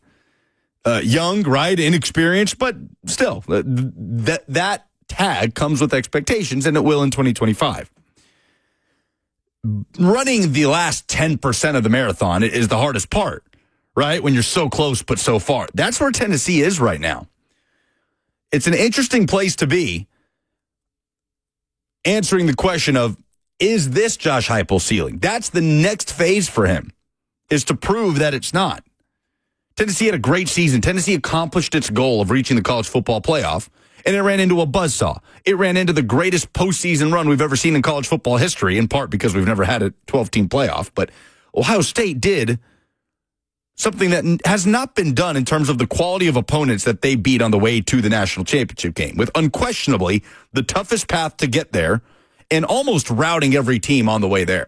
Certainly routing Tennessee and Oregon. And the Texas game came down to the wire. Ohio State was able to separate. Brandon on the F&M Bank chat says they had an obvious drop-off at wide receiver mixed with a young quarterback and average pass protection offensive line, so we just rode Dylan Sampson. We'll see what happens next year.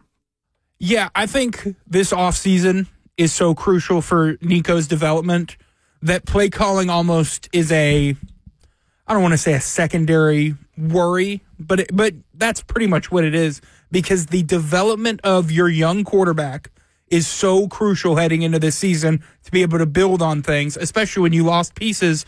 I mean, Dante Thornton was one of his favorite targets. Not going to be here. Squirrel White, not going to be here. Brew McCoy, not going to be here. This offseason is so crucial for his development that the play calling kind of is going to go to the wayside.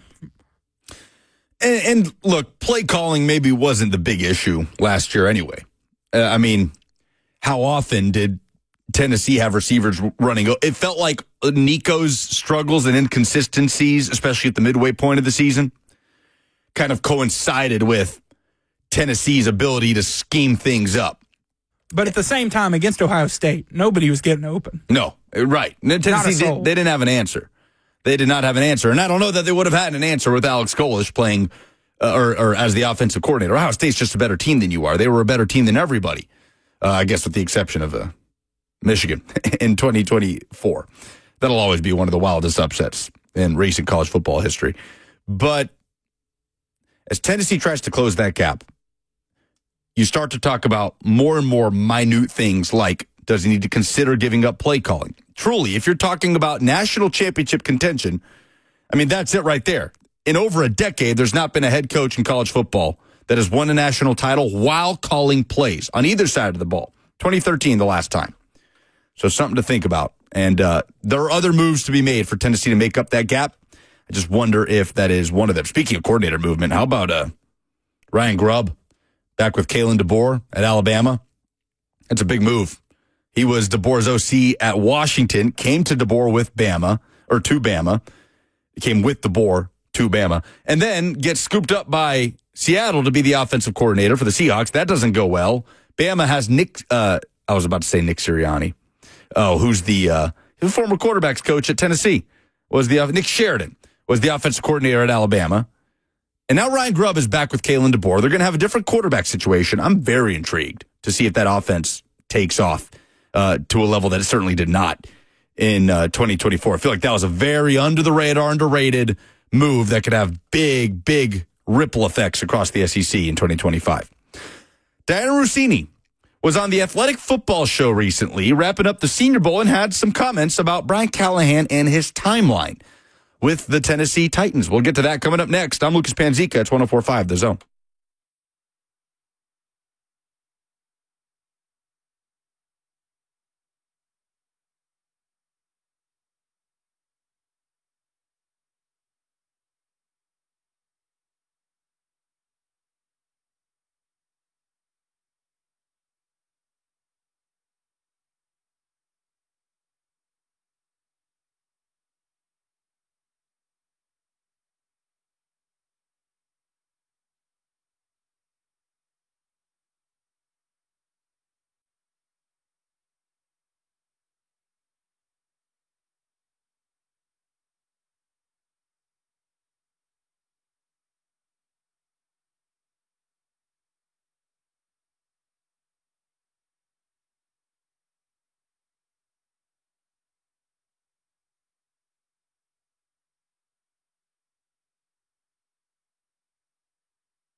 A little Sade on this Wednesday. Welcome back.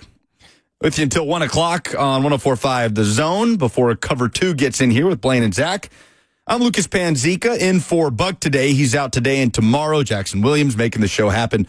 You know, I think that might be, Jackson, the most egregious music take Buck has ever had on this show. Was simply not knowing who Sade was and that she existed. I think you're misremembering that I also was unfamiliar with her game. Wow. That's a shame.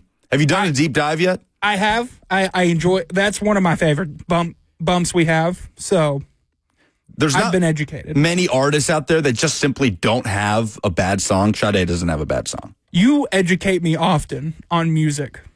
What's the most educational thing I've given you about music? I'm not this arbiter. I'm not an end-all, be-all. I'll get Brian down the hall at Titans Radio, and he will take me to school. But it's a bunch of different stuff. We'll just be looking for bumps, and we'll find something new, and we'll talk about it. We'll talk music. Well, you're not, at least, it's not as bad as Joseph saying "Dude Looks Like a Lady" was by AC/DC. So, got a lot to work on around here. By the way, before we get to this Diana Rossini audio on the Athletic Football Show about Brian Callahan, I just saw this pop up. Charlie Strong has landed a job in the NFL as the defensive line coach for the Tampa Bay Bucks.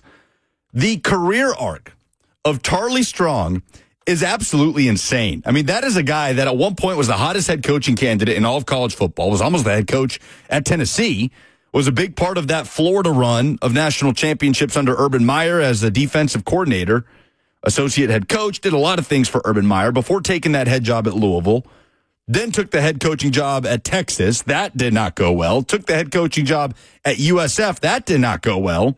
And since then has kind of bounced around an analyst role at Alabama, position coach in Jacksonville, position coach for Miami at the college level, and now he's back in the NFL. He was on Herb's staff in Jacksonville.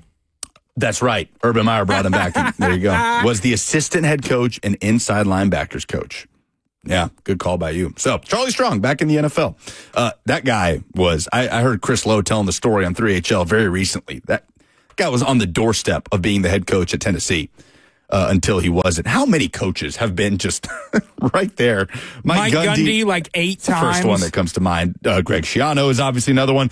Dave Doran, both of those were nixed in the great Schiano Sunday coaching carousel of 2017. During the summer, we need to do a whole show just dedicated to Tennessee coaching searches. What a time. Well, the Titans hopefully will not have a coaching search anytime soon. We're on 3 straight years now of introductory press conferences in January. The hope is that streak ends in 2026. But the question there is, what's the timeline look like for Titans head coach Brian Callahan? Diana Rossini was on with Robert Mays in the Athletic Football Show. They were wrapping up Senior Bowl, talking about various draft topics. And given that the Titans have the number 1 overall pick, they got into this front office structure of the Tennessee Titans with Chad Brinker and Mike Borgonzi and what it might mean for Brian Callahan. This was Diana Rossini. In terms of your question of specifics to Brian Callahan's timeline, from what I know, Brian Callahan is liked.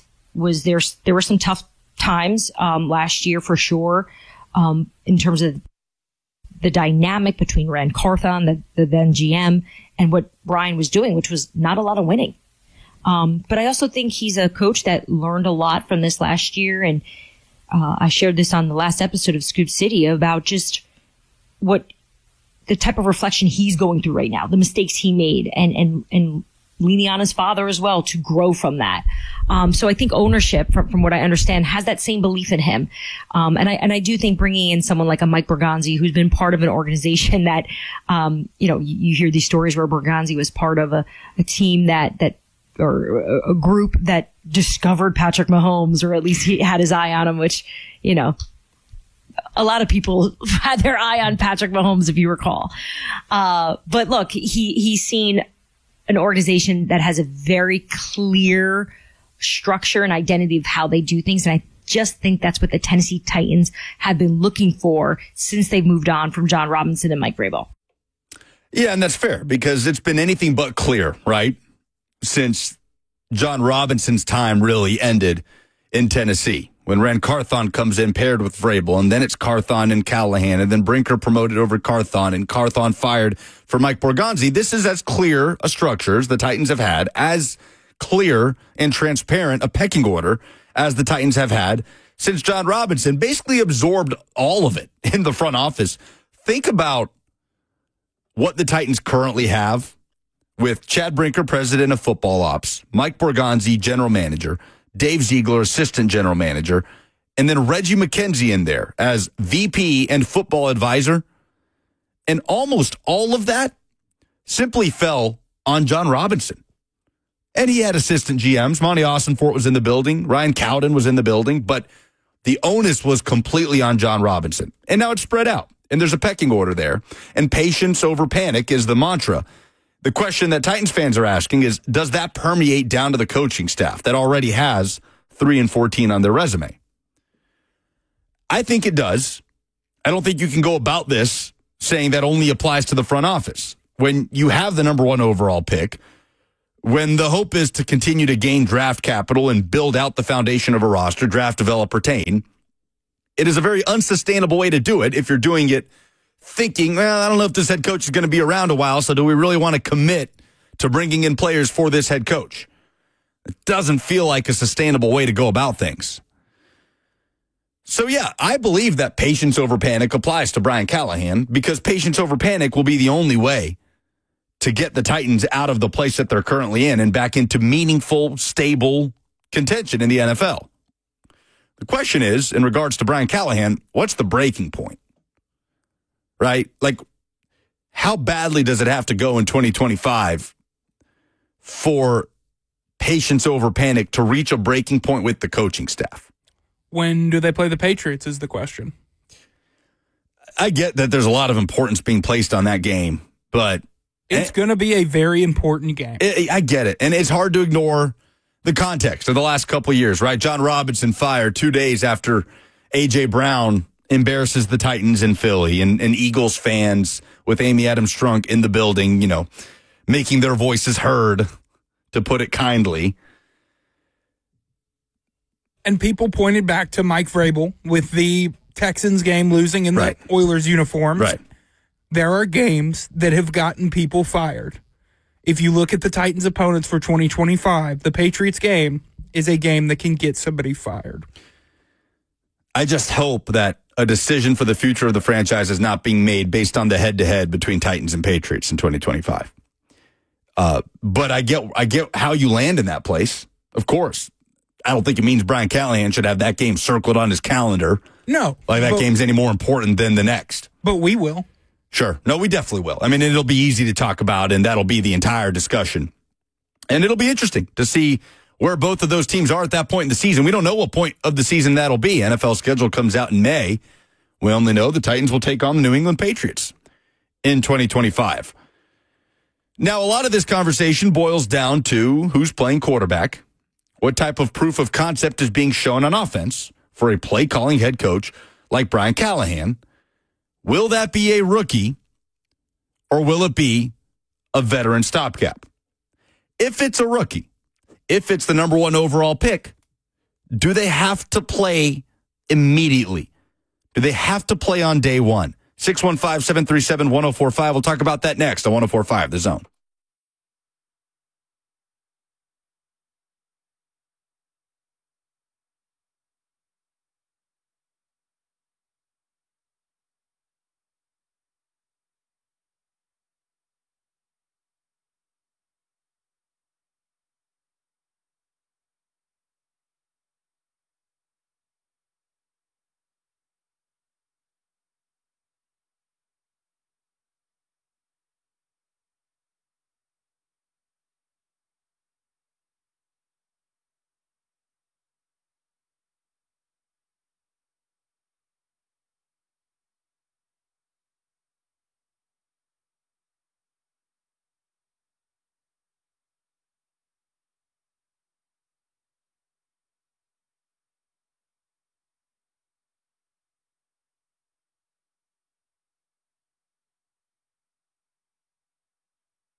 12 o'clock on the dot. Good afternoon from the 104.5 The Zone Studios. I'm Jackson Williams. 2 retirements in the NFL as kicker Mason Crosby calls it quits after 17 season in the league. Crosby last kicked for the Giants in 2023 after 16 seasons in Green Bay. Safety Micah Hyde also hangs it up after 12 seasons and 3 second-team All-Pro selections. In other NFL news, Chiefs head coach Andy Reid also announced that he will be back to coach again next season, shaking off and putting an end to retirement rumors.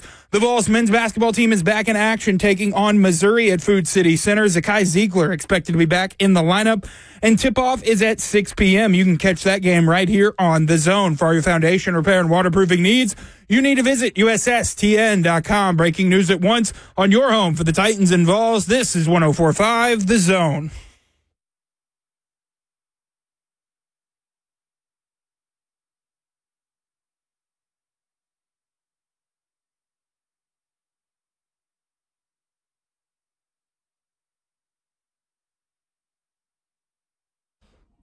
Welcome back. Hour 3, the Buck Rising Show with no Buck Rising. Just the way we like it. Fueled by Hattie B's Hot Chicken. That was Jackson Williams cutting his mic off mid-how. I'm Lucas Panzica. We're with you until 1 o'clock. 615-737-1045. I think I'm going to go get some Hattie B's after this. It's official now, by the way. The best hot chicken in Nashville. According to the Nashville Scene, after Hot Chicken Week, congrats to our friends at Hattie B's. Great people and great hot chicken. So we tease this on the other side, and we'll get to your phone calls on this in just a second. As we hear from Diana Rossini talking about the timeline around head coach Brian Callahan, that the Titans like him, that there's still belief from ownership, and stands to reason from those comments that patience over panic does permeate down to the coaching staff. But if the Titans were to take a quarterback with the number 1 overall pick, what kind of pressure would there be for that player to start immediately? Now, I want to nip the first argument against this in the bud because people are largely against this. The idea of a number 1 overall pick at quarterback not starting week 1. Dustin says if you draft a quarterback number 1 overall and he can't play immediately, there's no sense in drafting the number 1 with the number 1 overall pick. He also says, what kind of question is that? Number 1 overall plays right now. If not, it's stupid. JD says depends on who the QB is. And Dustin also says the last quarterback that did not play immediately at number 1 overall was 12 years ago. Now, that is not true. And we'll talk about that because I don't think that it is this automatic thing that if a quarterback is taken with the number 1 pick, you have to start him week 1. And I don't see why that has to be the case. 615-737-1045. Let's go to James up next. Hey, James. Hey, what's up, Lucas? Glad you're holding it down with Blackout. Appreciate the call, man. What you got? Yeah, I said we signed Jameis Winston and draft Shedeur Sanders. Jameis is going to flame out, and then you'll start Shedeur a little bit later. We haven't had a splash pick since Marcus Mariota, and that's why I think we should do that and have some eyes on the Titans, national media wise. That's my thought. That's what I'm thinking. Thanks for the call, James. I'm not against the idea of quarterback number 1 with a veteran to hold over, and you bring up Jameis Winston. Look, that's a name that people will scoff at, say, I don't want that guy as my starting quarterback. There are a lot of names out there in free agency right now that might be your best options that people will scoff at initially. I mean, even guys that are under contract, like an Aaron Rodgers or Russell Wilson, that you don't necessarily know what their future is going to be. The instant reaction to a lot of those is, I don't want that guy as my starting quarterback. But you might not have better options. Jameis Winston might be up there in terms of free agency. Like, Derek Carr ain't available. We bring his name up a lot. He's under contract in New Orleans. And a big deal in New Orleans. Now, to the point about the splash hire in the national attention, to me, that's right along the lines of, we talked about this so much when the Titans drafted Will Levis.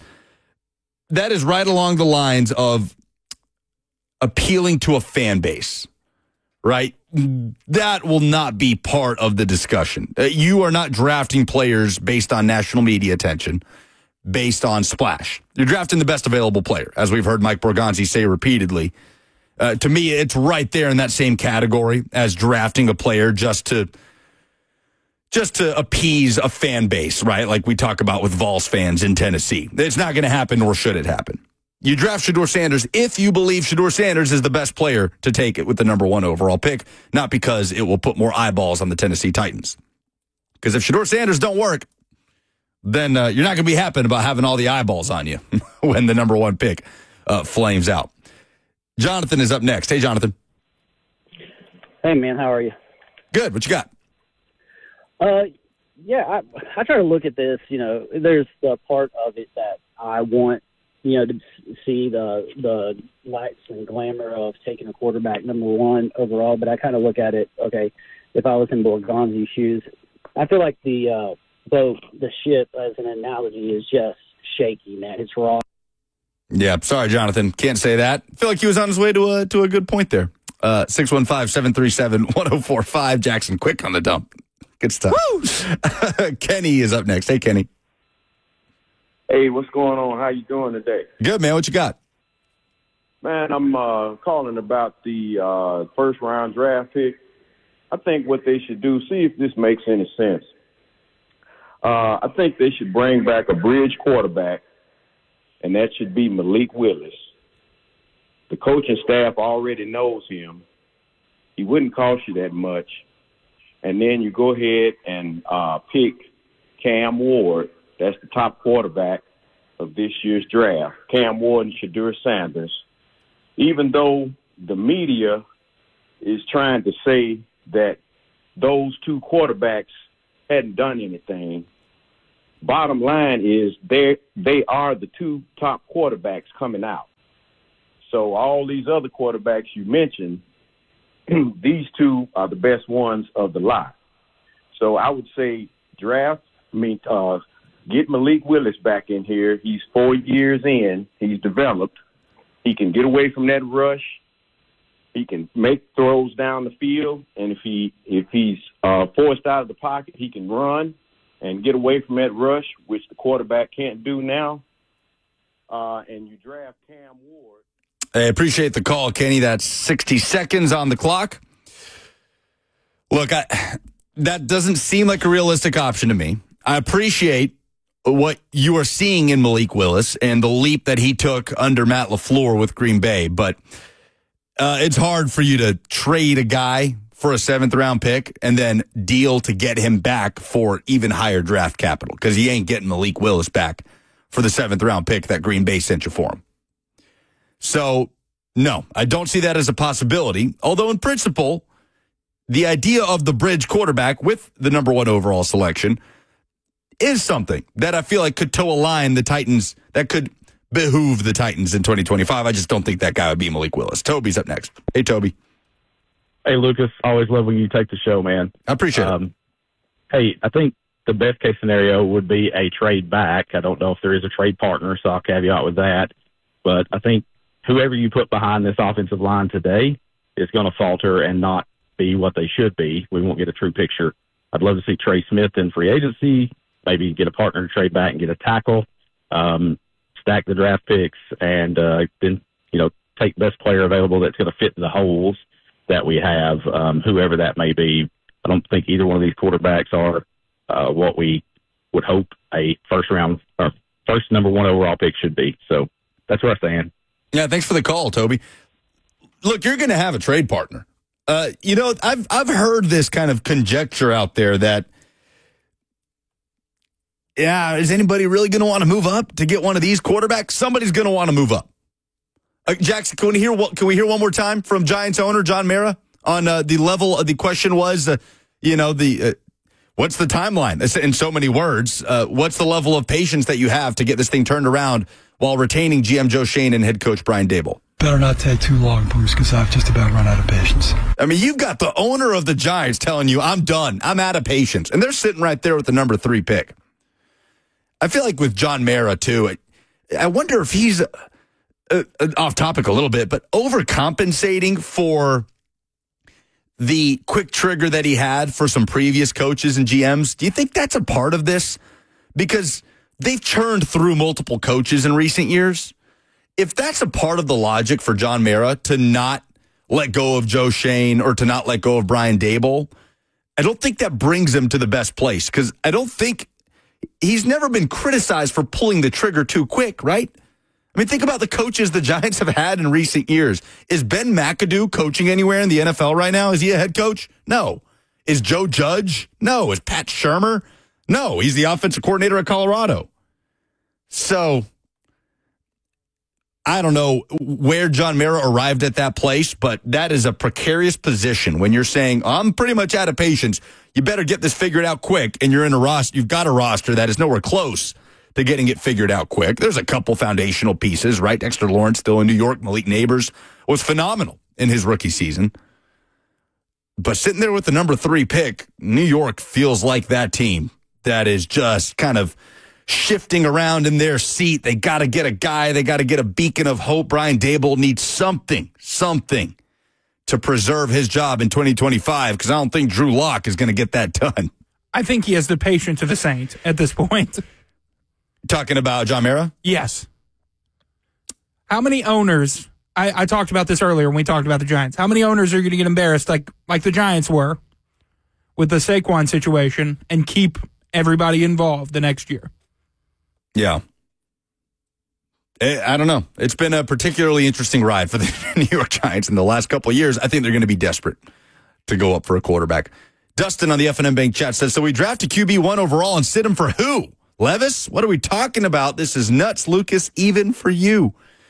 Let's talk about that. The idea of having to play the number 1 overall pick at quarterback on day one. 615-737-1045. That's next on 1045 The Zone.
Oh, the pushback we're getting on this.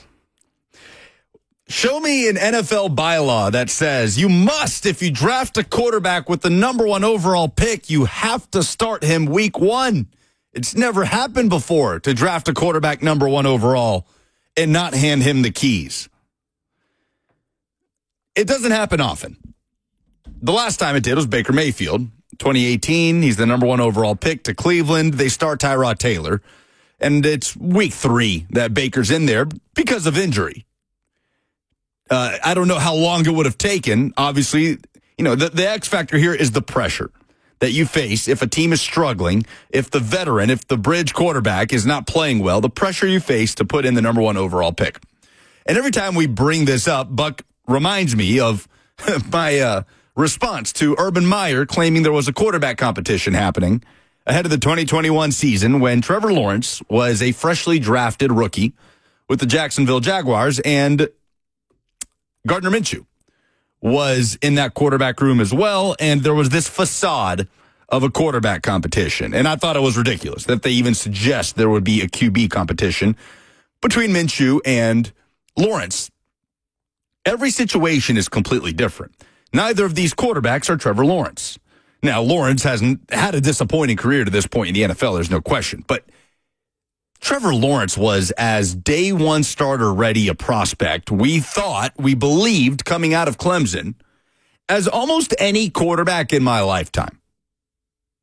Almost any of them. Like Andrew Luck is the one that comes to mind as another guy that you thought, that dude is just day 1 ready to roll in the NFL as a starting quarterback. So yeah, I thought it was ridiculous, this idea of Gardner Minshew competing with Lawrence. Shedeur Sanders and Cam Ward are not Trevor Lawrence. Very, very far from it. So Baker Mayfield did not start on day 1 as the number 1 overall pick. Jared Goff did not start until like week 9 with the Rams when he was drafted. Jeff Fisher, Coach Mack, part of that staff. There's all sorts of connections between Titans and that Rams team. Ramon and Robert and I were talking about this the other day. I mean, if you look at some of the Rams rosters in that time, obviously, Rand Carthon was a part of that front office, but you had Janoris Jenkins was in there, Jared Cook. Remember him? I mean, Cortland Finnegan. Yeah. I mean, so many former Titans. William Hayes. Rolled through there, and future Titans that rolled through there. Yeah, always interesting to go back and find all those commonalities. Kenny Britt. Wow, great callback by you. Kenny Britt was a Ram under Jeff Fisher. But yeah, Jared Goff did not start until the latter half of the season. Do you remember who the starting quarterback was for the Rams when Jared Goff was drafted? Random trivia, but it was somebody terrible. Yeah, he's made a nice career for himself. I'll give you a hint. Cam Ward's broken a lot of his records for career records as a college quarterback, or broken a few of his records. Case Keenum. Oh, Case Keenum was the quarterback of the Rams and started. Was Nick Foles not also there? That would have been, the 2016 season or 2014 season? 2015. 2016. Yeah, 15 would have been Mariota's rookie year. You said 2016? Yeah, no, Nick Foles was a Chief in 2016. He was a Ram in 2015. He helped them earn the number 1 overall pick. They traded up for it. You're right. They traded with the Titans for it. Absolutely. Do you remember where the Rams were what their draft position was to move up to 1? That's all besides the point. So it has happened in recent memory. It's happened. There's not this, Nick says, it's bylaw section 509B of the NFL draft handbook. You have got to start the rookie on day 1. Look, I did enjoy watching the success that rookie quarterbacks had from the 2024 draft this past season.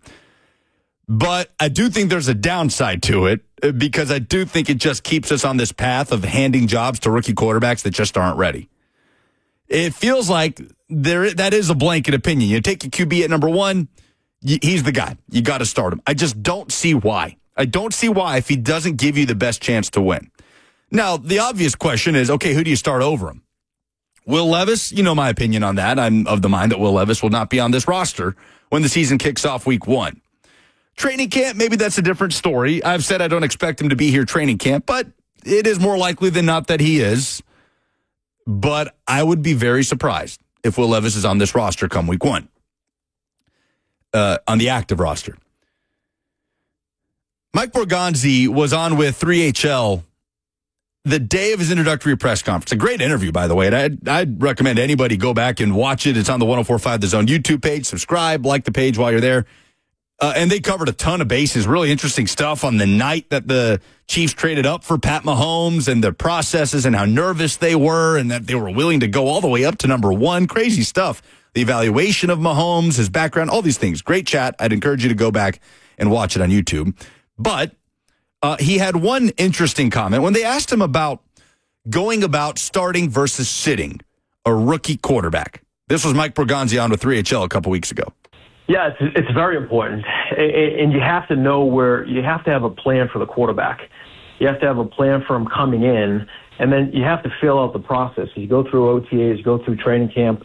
Is he ready to play in that moment? And don't force him to play if he's not. So I think you have to have a little bit of discipline there as well. And I think you saw with Jaden this year when, Cliff, I thought, did a great job with him. Those first couple of games, I don't know if he threw the ball downfield once. Yeah. It was like to get his confidence up. They were running the ball. There was tons of perimeter throws and bubble screens. And then I think they probably opened it up in that Cincinnati game where he won the game. But that was a great job by Cliff, just being patient and really developing them. So you have to have a plan with them. That's Mike Borgonzi on with 3HL a couple of weeks ago. You have to have a plan with them. And he brings up the Jaden Daniels example. And he's right. The Washington offense looked very different early on in the season as Daniels was just getting his feet under him. And then he went on to have, arguably, the best rookie season we've ever seen by a quarterback. And it might sound like hyperbole, but he was one of 6 rookie quarterbacks to get to a conference championship, and he had better numbers than any of the 5 quarterbacks that preceded him that accomplished that feat. So, this is a good comment by Richie on the F&M Bank chat. Or excuse me, JD says, everyone is suffering from Jaden Daniels syndrome, and that's what I'm afraid of. That because Jaden Daniels pulled that off in his rookie year, and because Bo Nix, who also had a slow start to his rookie season, but is just in full stride by the end of it, because Bo Nix played well his rookie year, and Caleb Williams, look, he's gotten criticism, and Williams was under the shadow of Daniels and Nix, for that matter, this past season, but Caleb Williams had a perfectly normal rookie season for a rookie quarterback, especially in a year where his head coach and offensive coordinator were fired. So people see all of that, and I think they immediately forget the opposite end of the spectrum, which is what we saw from Anthony Richardson, what we saw from Bryce Young, who has just now gotten his feet under him. It took him to the back half of his second year and getting benched along the way for him to look like a starting caliber quarterback in the NFL. And of course, we've seen what has happened with Will Levis. The question obviously is, if you draft a quarterback number 1 and you don't play him, who do you start? That is not a question we have. That is a question that potentially free agency could answer. And I'm fascinated to see how the Titans free agency action kind of impacts the draft conversation that we're going to have. Sounds like they're going to be conservative in nature in their free agency approach. Just how conservative, we'll see. And how does that include a quarterback move, potentially? So we'll see. Curtis says, just get Levis out of here. So Will Levis is in New Orleans. I assume slinging mayonnaise. Not literally, but, selling Hellmann's.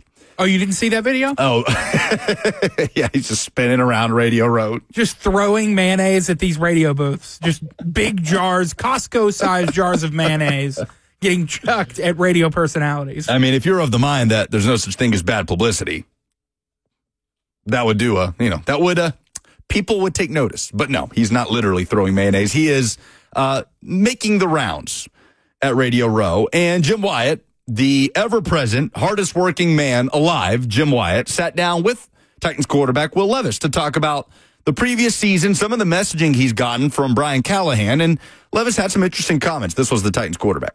Taking the good with the bad and making sure that I'm taking note of all the things that happened, and most importantly, try to clean up the things that could have made the season go a little smoother if I were able to clean up beforehand. So a lot of good, a lot of things that I think I was able to improve on from last year, and a lot of stuff that I know is up to the level of what needs to happen as an NFL quarterback, and a lot of throws too that a lot of NFL quarterbacks weren't able to make, and I think that those plays give me the confidence to go and improve on the things that I need to propel me further in this league. So I'm looking forward to actually meeting him in person when I get back in the building next week, and then it was cool just hitting him back and forth. The first thing I noticed was the 617 area code, so that's close to my heart. So had a little talk there, but seems like a great dude. Obviously, he's done some amazing things with the Chiefs, and looking forward to getting to know him and seeing what he's got planned and what he sees for the vision of this team. It doesn't change the process. I feel like I think I have a really good schedule and outlook on this next couple months before we start up OTAs, and I'm going to put myself in a great position to be healthy and be ready to play, and hopefully I can do whatever I can to show them that I can and should still be the quarterback for this team here. And I feel like it's in their best interest, and they got to do their due diligence to make sure that they know who's out there and evaluate who they feel like they should evaluate. So it doesn't offend me at all, and I know going 3-14 doesn't get you your job security any year and for any team. So I know how it goes, and all I can do is put my head down and work to again show them that I can still be this team's quarterback. All right, so there's Will Levis covering a few topics. The new hire of Mike Borgonzi, you heard him mention the area code popping up on his phone. Obviously, Levis from that part of the country in New England. And the fact that the Titans have communicated to him that they are going to explore all avenues at the quarterback position, as they should. The season was what it was. Sounds like Levis knows that, and it's a good answer by the quarterback. Nothing huge to take away from there, but just some perspective that we haven't heard. We haven't heard from Levis since locker room cleanout day after the regular season ended. And we'll hear from Brian Callahan here shortly on what went wrong with Will Levis in 2024. It's just at every turn when you hear the quarterback talking about understanding the position that he's in, that 3-14 doesn't exactly help you on your resume, that they're going to explore other avenues at the quarterback position. And you hear Brian Callahan talk about Levis in the way that he did with Easton Freeze on A to Z Sports, like this on what went wrong with Will Levis in 2024. One of those things that you just, Will's in a new system, a new way of doing things. A lot of, everything about Will in the offseason portion was encouraging in the sense that he was getting a new system down, handling the verbiage, the play calls, the process, the huddle. All that was good. You see Will's physical talent. He's big and strong and tough. He can throw the ball. And I thought he had a pretty strong training camp. And I think when you watch how he started the Chicago game, that's what I saw. That's what I thought we were capable of being. And even in the Jets game, he did some good things as we moved the ball down the field and against a good defense, especially at that time. I mean, they were damn good early in the season when they were healthy. And we moved the ball in the league when they fired Saleh, which changed quickly. Yeah, and that's who they were. That's who they were the last couple of years. I mean, it's a tough defense, and Chicago was a good defense. So we played two good defenses early, and there was some things about how he operated that was encouraging. And then, I think the offensive line play affected him. We weren't good enough up front, so a ton of hits, takes a ton of sacks, and then it sort of spirals from there. And ultimately, when you win 3 games, nothing was good enough, but certainly we weren't good enough at the quarterback spot over the course of the season to be in position to win more games than 3. All right, so that's Brian Callahan talking about where it went wrong with Will Levis. He went on to talk about the traits that he wants in his quarterback, traits that don't necessarily play in to Will Levis' strengths. So, no, when I say that you don't have to play the number 1 overall pick at quarterback, if you do take a quarterback at number 1, that you don't have to play him immediately, it means Will Levis is starting. I don't think Will Levis is on this roster in 2025. Still? What do you mean? You still don't believe he'll be on the roster? I'd be very surprised if Will Levis is on this roster when week 1 comes around. And I think up to the point where I'm almost surprised if the Titans end up taking a quarterback at number 1 with how much we hear about best player available and the goal of 30 draft picks in the next 3 years. So if they don't take a quarterback, why would Will Levis not be on the roster? Are you going to sign 2 quarterbacks? You can always take one later in the draft, but it's a fair question. You would have to essentially redo the quarterback room because Mason Rudolph is a free agent. I guess for me, and you're right, I'm presenting just more of a problem here, right? And I'm not presenting the solution because I don't know what the solution is. I don't know what free agency is going to look like for the Titans at the quarterback position. But if it doesn't feel like there's a future here for Will Levis, which I don't think there is, then what is the sense in keeping Will Levis here for him and for the Tennessee Titans? Blaine Bishop is in studio. We're going to break a little early here and come back to talk to a guy who knows what it's like to play for Andy Reid. A little bit of Super Bowl talk, Titans talk as well. The Hitman next on 104.5 The Zone.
Home stretch on this Wednesday of Super Bowl week.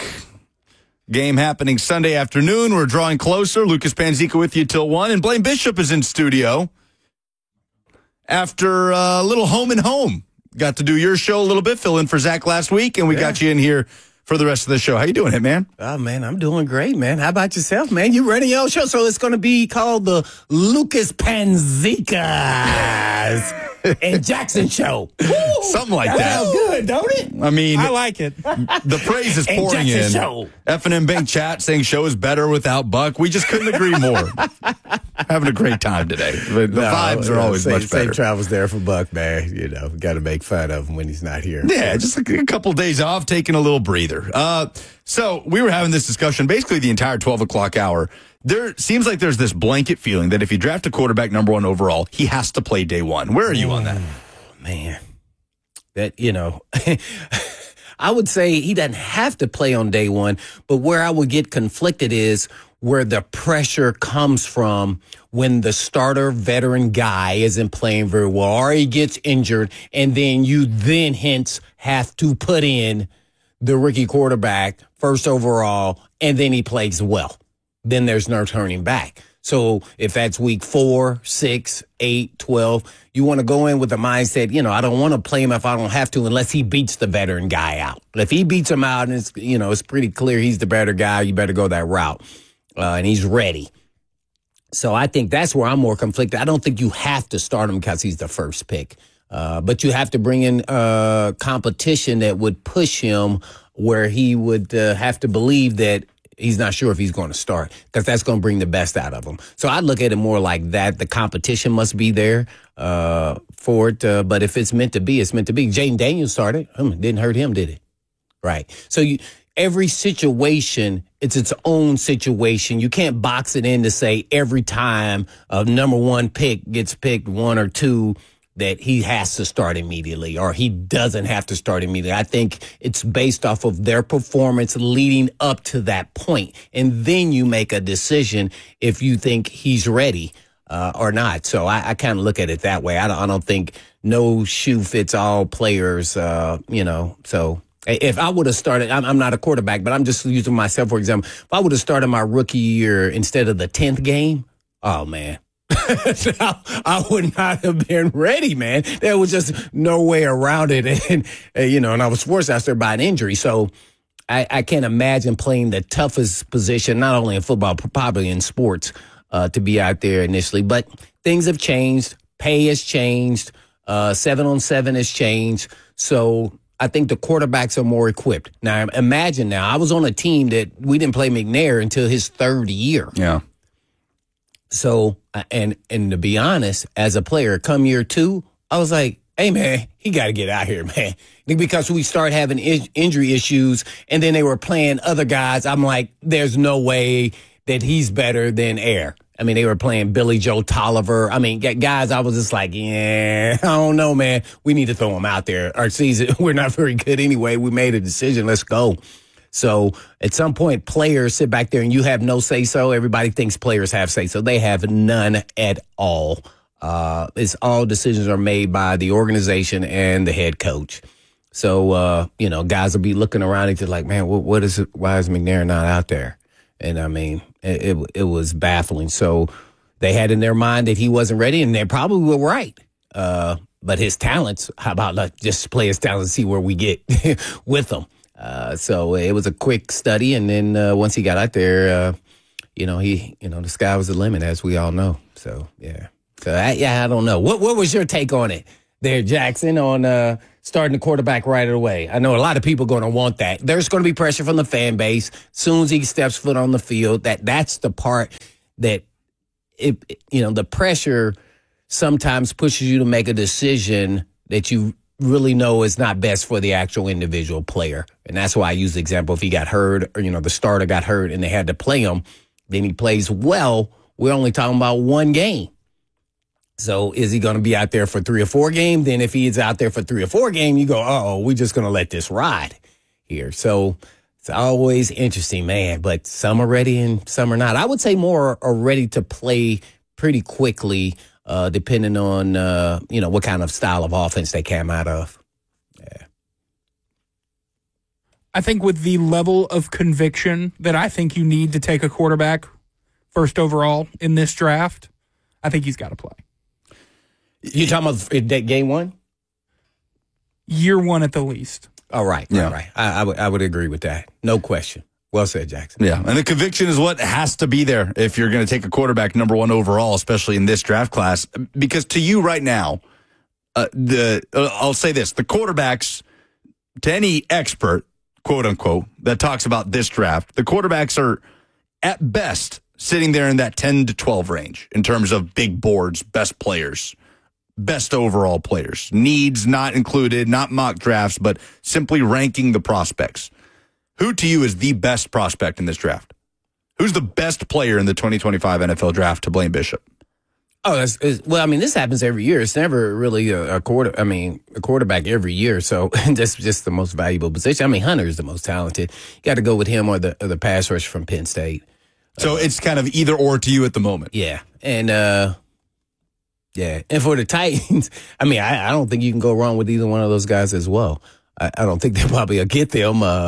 But I would try my dangest to sell that I'm taking the number one quarterback in this draft, which would probably be Cam Ward. But I would never say his name. But I would be pushing everybody and making everybody believe we're taking a quarterback, and I want to trade out of the pick. That's what I would do. And I understand we do need a quarterback, but if we're going to get a quarterback and our team is not even really where it needs to be, then what's the point here? I can wait another year, or I can get a veteran, whoever it may be, that has 2 or 3 more years in it, whether it's via trade, which I don't know where we're going to get the capital unless it's future picks, or signing a guy in free agency. And reason why I say that is if I'm in a Callahan's position, not knowing where I stand with the organization going into this season after winning just 3 games, I got to win now. And I don't know if I can really do that with a young quarterback immediately. He may think it could buy him some time. I don't think it will. I don't think it will. I don't think he has to win now. But also, I would do something that's against the norm as well, and I would probably draft a quarterback 2nd or 3rd round, which the odds of that success we saw with Levis is. I'm trying to think of a quarterback right now that starts. You guys can help me. That was not a 1st-round pick. Yeah. And the only thing I could think of is Hurts. Yeah, Hurts is second round. Mm-hmm. See? I mean, Russell Wilson made a great career out of being a 4th or 3rd or 4th, day 3 pick, either or day 2 or 3 pick. I think he was a 4th round pick back in that, was it 2012? 3rd round pick. Yeah, you're right. You're right. So, they're far and few between. And then Brock Purdy is just the absolute exception to the rule. Yeah. So I if I have conviction that this guy can be a productive player, eventually maybe I'll go that route. And then even come back the next year, and maybe then that's a better time to get my franchise quarterback. Because guess what? I'm trading back. I'm hoping I'm accumulating picks, and maybe I get a valuable pick that I can use even the next year to help me move up to get my franchise quarterback, which is a better quarterback draft. That was my whole point of why I wouldn't have benched Levis. I kept saying it on our show there. Is that I'm trying to continue whether it increases or decreases his value. It's all about perception. Yeah. Will Levis needs to be out there because him being benched, then there's going to be a perception that something's wrong. So I would have waited to the last home game, which was the last game, to then bench him instead of benching him. I would have let him. We were already sorry. I mean, how much worse could we get? I mean, so also, and I wanted to see if he could dig himself out of, the failures that he had, which was three interception game. Because to me, everybody has to go through these ebbs and flows as a athlete in general, but especially at the top level of the NFL and at quarterback is I wanted to see how he responded to those failures in that one game because it was horrific. It was bad. 3 interceptions bad, and then a 4th turnover was a fumble. So that was a 4-turnover game, and it really tells you who he is because it's not about when you have success in the National Football League. It's about how you respond to your failures, especially quarterback, and see if he's got the cojones to really play the position and how he handles stressful situations. Derek Carr, Dak Prescott, other QBs that were not drafted in the 1st round that found some success, but definitely it's not a lot. More of the exception, no doubt. Travis Hunter, wide receiver or corner? Well, I keep saying that I think he's a wide receiver. I saw he's doing his workout for a cornerback. I don't know if that's more for strategic so people can see him doing that. I just didn't. What I saw was lazy habits on the defensive side because he's resting at times over there. So I don't know if he's a better reason why I always keep saying receiver. I don't know how durable his body is. When you're tackling, your body has to be a little bit different than if you're on the offensive side. And so durability on tackling now, just imagine him tackling, Joe Mixon coming around the corner. I haven't seen that he's not aggressive, but not aggressive natured. It's a totally different deal when you're tackling. So that's why I keep saying, because he seems real stringy, long, athletic.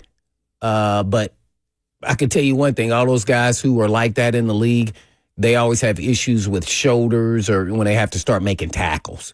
And so that's why I lean more so, I think, offense. And I would want to ask him what position does he actually really want to play? If he had to pick one, not just say both and, which one to be. He's going to get that question. Right. And then I would lean into that a little bit because, you never want a player not to play something that they really want to play, but maybe he's unaware of what is the best situation for him when he gets into the league.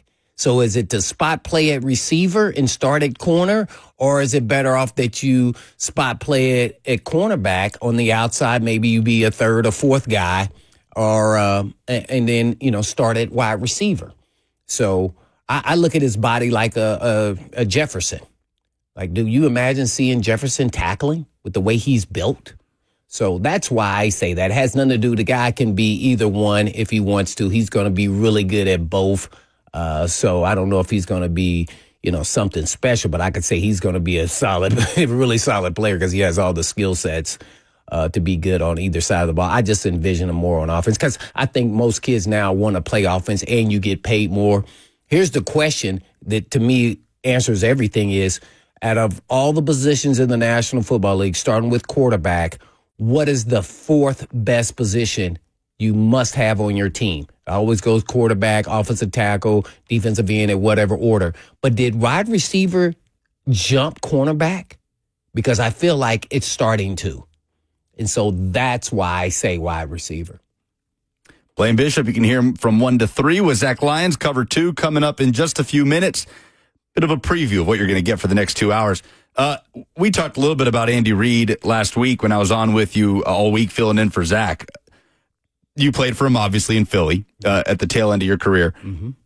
What has it been like watching him evolve as a head coach? Like, how different do you think is the Andy Reid that is coaching this Chiefs dynasty compared to the Andy Reid that you played for in Philly in the early 2000s? Yeah. I to be honest, I don't see anything. And I still keep in touch with him as well as I talk to him pretty regularly, Spagnuolo, who was actually my coach.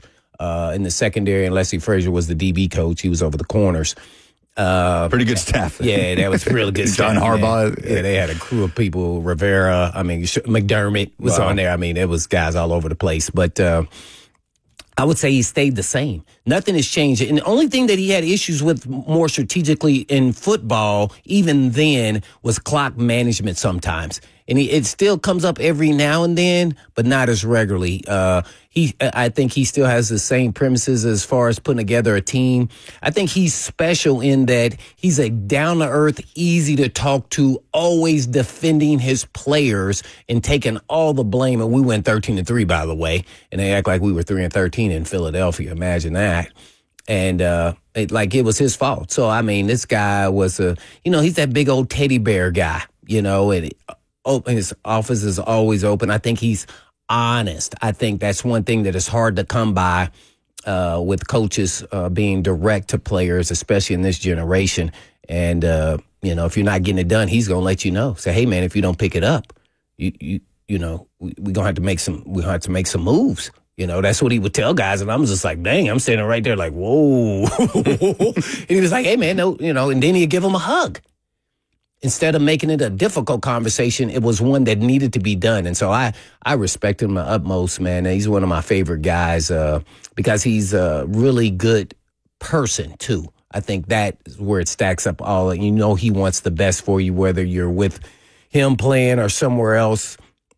I think he's the type of leader that continues to win. And I was so elated when he got his first one. and I was super excited for him. And then now to see him, I think I'm getting Kansas City Chiefs fatigue after this one, 3 in a row, which nobody's ever done. I am off the Chiefs train. Sorry, Andy. Oh, you're all in. Hey, it's your former team. It's one of your former teams playing on Sunday. Yeah. After this week, I'll be let's go Eagles fly. But this is going to be a tough game. It's going to be interesting, man. It was a close game last time they played. What was that, 2 years ago? Yeah. Ooh. Jalen Hurts played phenomenal that game. I thought he did enough to usurp Mahomes, but if Mahomes has a chance to get the ball last, he's always going to win. Whoever has the ball last wins. There you go. You heard it. You'll hear more about that from Blaine Bishop in the next 3 days. I guess it's only Wednesday, but we're drawing closer to Super Bowl Sunday. Hitman, appreciate the time, man. Appreciate it, guys. That's Blaine Bishop here. I'm coming up next with Cover 2. I'm Lucas Panzica. Talk to you tomorrow, 10 a.m. on 104.5 The Zone.